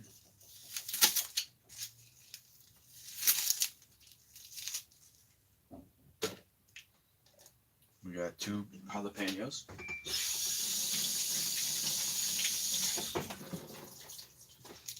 With pesticides.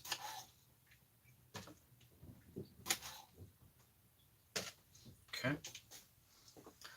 So now, because those have liquid,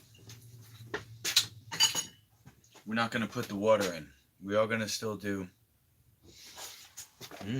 Pepper smell good. We're still going to do 1/4 cup ACV.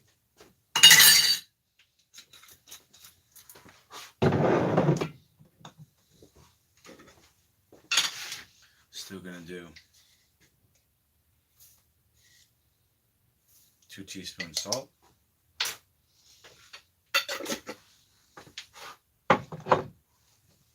And we got the other tamper.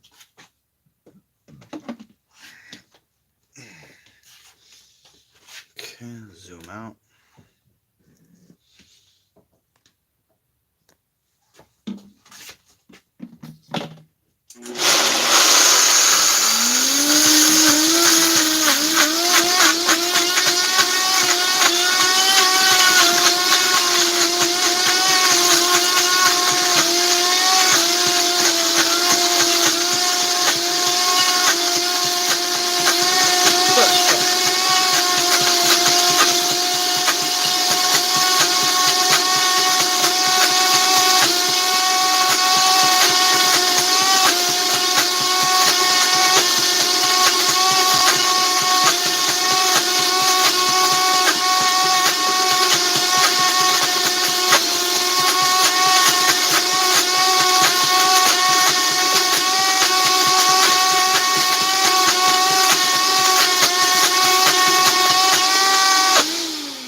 Okay, so this one actually came out quite fluffy because of the I would say the material of the pumpkin seed and onion. Not pumpkin seed, jalapeno and onion.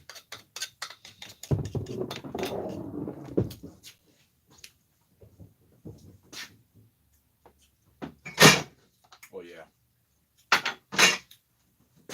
That is a good flavor. Tiny bit spicy, and that's good. Let's get this out of here.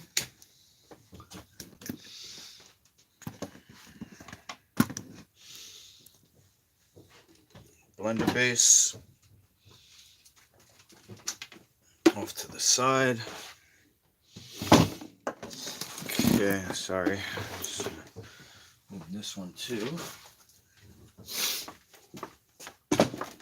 Okay.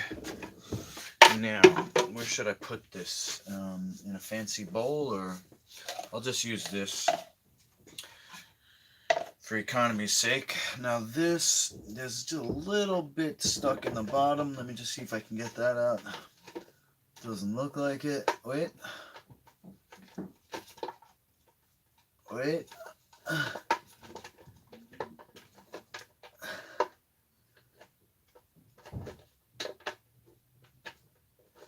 Okay, got a little bit. Teaspoon or so. Alright, then we're gonna put this. Whoops, sorry. Let's see you there.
Alright.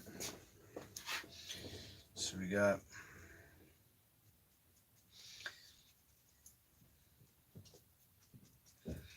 this.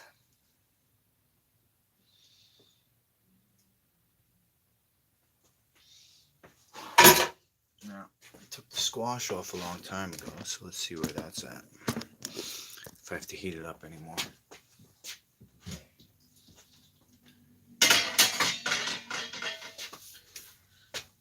Plate.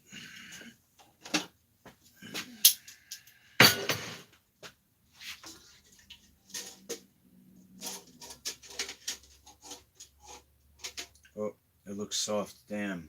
I don't want to ruin it when I pull it out. Okay.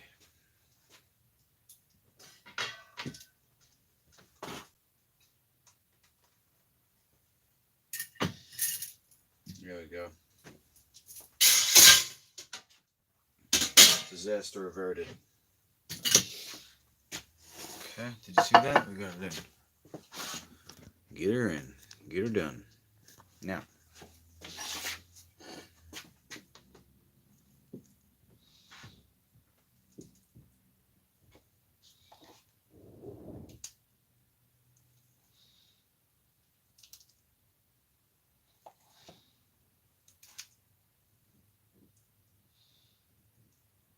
Squash is a tiny bit overcooked because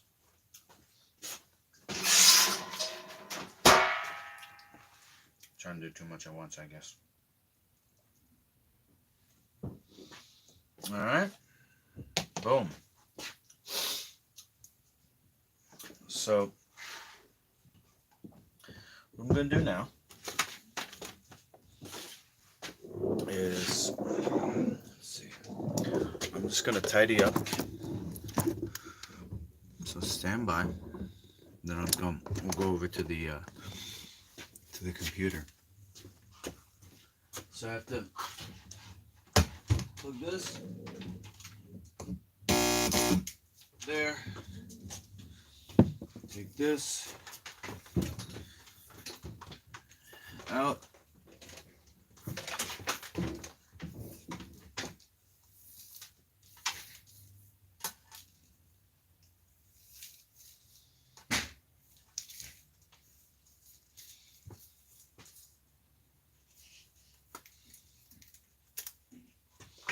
I'll leave this up here next to my headphones.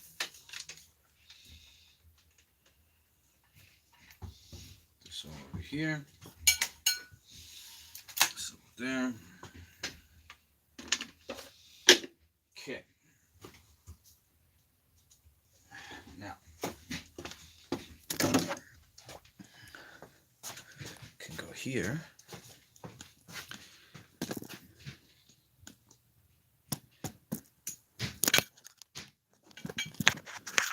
Let's clean this part up.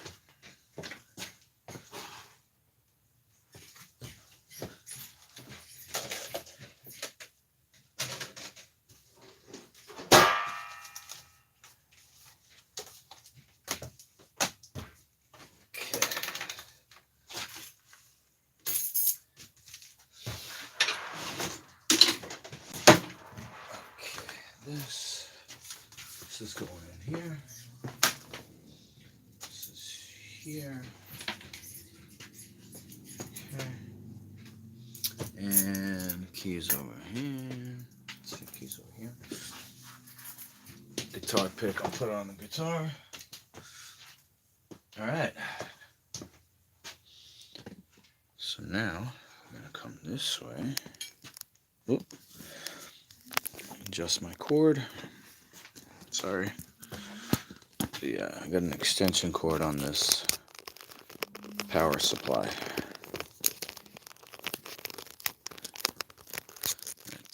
Put the rubber band on very tight. Okay.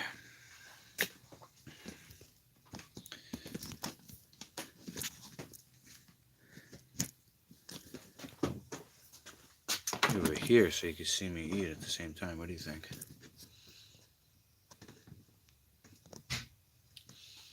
Okay.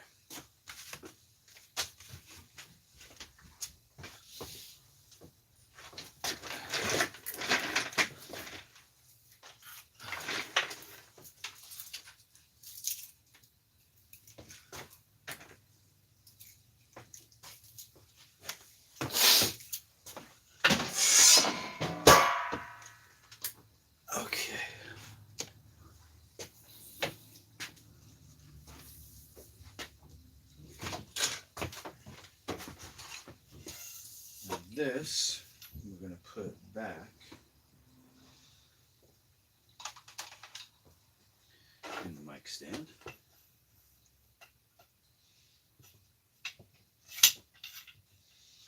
Tighten it.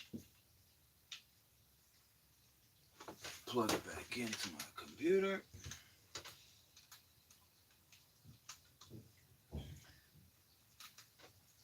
Alright.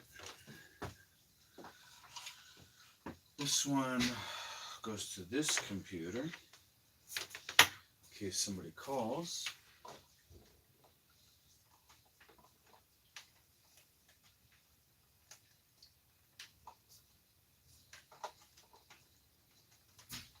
Alright.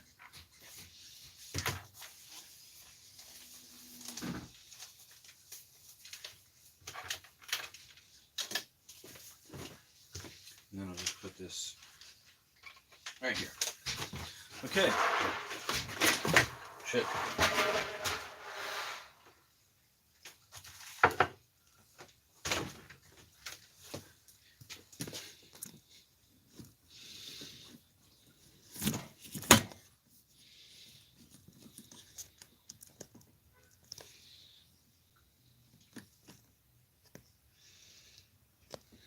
I'm just trying to get you everything at once.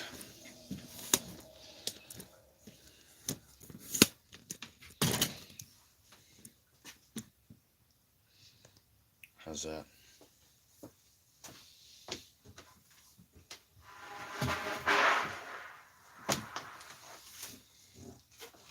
Almost. This is the last one we can go. If it's not low enough, we'll just have to cut something off. I don't know. Maybe the food. I'll put the food up. That's what it is. I'll put it in a different spot. Oh, hold on. I think we've got a winner.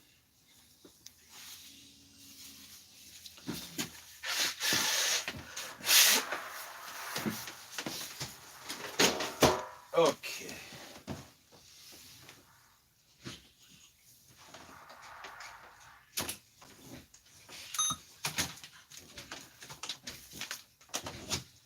Oh, wrong one. It's the wrong one.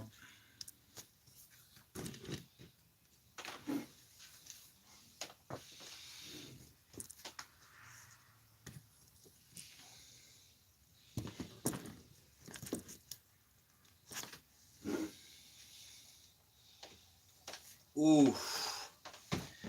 Good Lord.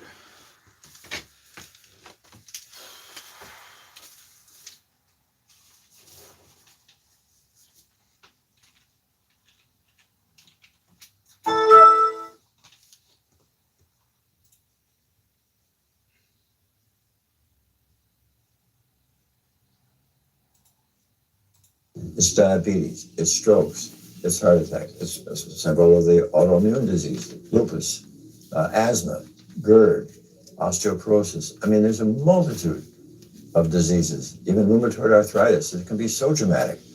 When you see these poor souls with just absolutely crippled with rheumatoid arthritis go plant-based, then they come off their medication. I wanted to follow up with Jane Chapman, who had been suffering from severe osteoarthritis, and I could not believe what I saw after only a few weeks of fasting and changing her diet. So those are so amazing. See, like this a few weeks later. I know. From going from the walker, needing wheelchair assistance at the airport, to strolling down the street, enjoying the fresh air, the sunshine. 2 weeks. It's all it took, 2 weeks to get off all the meds and start to feel the inflammation just kind of drain out of the body, where the movement was much easier. Just a lot of healing occurred very, very rapidly just by doing the right things for your body. When you're treating diseases with drugs, there's one drug you take for cholesterol, different class of drugs you take for blood pressure, different class of drugs you take for diabetes. But with diet, a plant-based diet affects all these diseases. One diet kind of rules them all. The impacts of eating this way go far beyond One brand ourselves. to rule them all. By getting rid of Absolutely heart brand. disease alone, we would save up to $48 trillion in the USA, 3 times the US GDP. Conditions like high blood pressure, you don't have to take the drugs the rest of your life and be sick forever.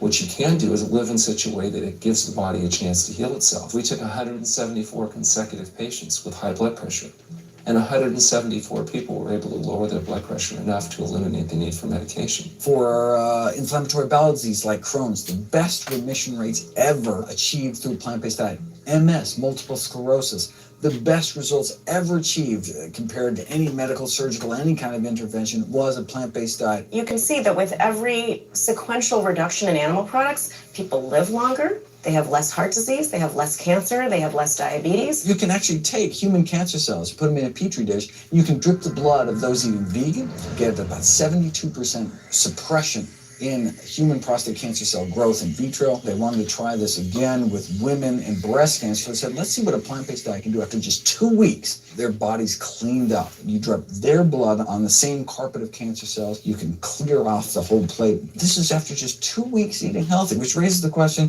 what kind of blood do we want in our bodies? My background is in industrial and systems engineering, and that was my career path for a long time until I got thyroid cancer, and everything changed from there.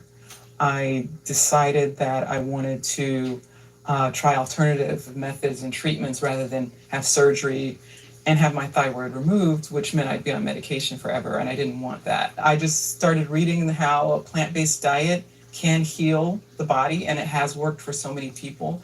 So I immediately just switched to a completely whole food plant-based diet. After a year, the cancer was completely gone, and my thyroid had shrunk to normal size, and I was completely free of that. This was tough to believe. Couldn't this all just be from eating healthier though, like no sugar? Turns out Dr. Walter Kempner from Duke University back in the 1940s was reversing some of our worst killer diseases with diet alone. And the diet he was using was not only strictly plant-based, but it was made up of white rice, fruit, and table sugar. And he was reversing diabetes, he was reversing malignant hypertension, reversing heart disease, the diabetic complications, reversing diabetic blindness. So these people basically had death sentences, went to him, and were given basically sugar, this horrible diet, but it was strictly plant-based. If this information had been around since the 1940s, why don't more doctors know? We're not taught about the power of food in medical school. No one is taught that the changes that we make with our diet are probably the single most powerful thing we can do to determine our destiny. It trumps our genetics. Why isn't your doctor telling this? Epigenetics. Odds are your doctor never learned any of this. In fact, there's even a bill introduced just mandating physicians get 7 hours of nutrition training every couple of years, just to kind of stay on top of it. And who came out against that? The California Medical Association. Even the family physicians, the surgeons, all the mainstream medical groups came out opposed. It's 7 hours. That's a lot, even if it's over 1 4-year period. So they're not just kind of neutral, but they're actually actively opposing nutrition education. Ironically, when patients come to doctors with questions, they assume that the doctor knows something about nutrition, and so it's kind of a double whammy that doctors haven't been taught much about nutrition. Why don't we hear about this from dietitians when nutrition is their entire specialty? Turns out the American Nutrition and Dietetics Association puts out nutrition fact sheets written by the industries themselves. Industries pay $20,000 per fact sheet and explicitly take part in writing them. So you can learn about eggs from the egg industry. And you can learn about lamb from the lamb industry. This would be like learning about the benefits of smoking from the tobacco industry. When people are eating meat, I think of it as a bit like smoking. It's sort of Russian roulette. You may not get diabetes, but your chances of getting diabetes, about 1 in 3. You may not get cancer, but your chances, if you're a man, about 1 in 2. A woman, 1 in 3. Your chances of gaining weight, 2 out of 3. It's not all diet, but most of it is. The best thing that you can do to make sure that you empty all those bullets out of the chamber and you're not taking risks with your health is to get the animal products out of your diet, eat healthy foods. I came to True North to help me with my asthma and to lose a little weight, and it's amazing. Just in 2 weeks of changing my diet, don't have to take any asthma medication, no antidepressants, no pain medication, no heart medication, nothing, no medications at all. And it's just incredible. I was taking Oxy and Advil. Oh my God, really? I was taking 800 milligrams of Motrin 3 times a day. 2% just battery, to get through guys. the day because I was in Just so so much you know. pain. And now, I'll nothing at all. 2 weeks. I'll go till 2 the weeks. phone shuts off. 14 days. All that medication completely off. Completely off everything. It's just been so frustrating to me because I went to so many different doctors for help, and I tried so many different medications to help me with my asthma, and nothing helped, and I was stuck on the couch for the last 10 months, unable to breathe, and now in 2 weeks' time, 14 days, I'm off my medication, and I can breathe, and I feel good, and I can walk. My life has changed, and it only took 2 weeks of a whole plant-based diet. That's incredible. Yeah. That is incredible. It really is. It really is. I feel so blessed and so good and just so happy to be doing this, and I'm hoping that I can be a role model for other people and not be pushy about it, because everyone's going to do it in their own time.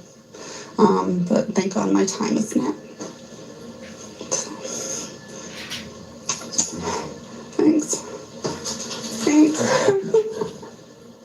As powerful as Amy's story was, I knew for some, eating 100% plant-based would still seem extreme. I think there's this sense that everything's okay in moderation, right?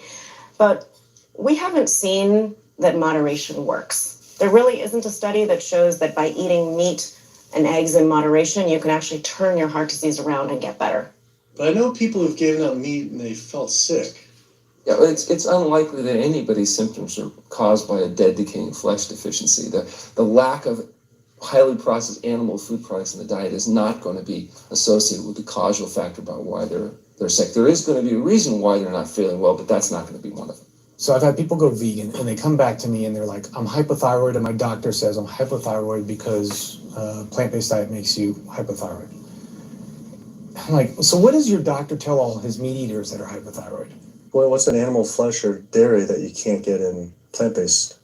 Cholesterol, heterocyclic E. coli. You know, if you think about it, there is nothing in an animal-based diet that you can't get in healthier form somewhere else. The only other vitamin is vitamin B12. It's not made by plants, not made by animals either, made by little microbes that blanket the earth. So because the way we live in our sanitized world, unless you're eating bacteria-contaminated foods, we need to get a source of B12 from somewhere. So the healthiest, cheapest, safest source is to get a vitamin B12 fortified food or vitamin B12 supplement, not to get it from meat and dairy. What about people who say they have to eat meat for their blood type or their genes? I mean, it's like I need meat because I'm a Capricorn, or I need meat because I have an A+ blood. I mean, it's like, what do you say? No one has to eat meat. I mean, there's no vitamin, mineral, nutrient that you can't get from non-animal sources.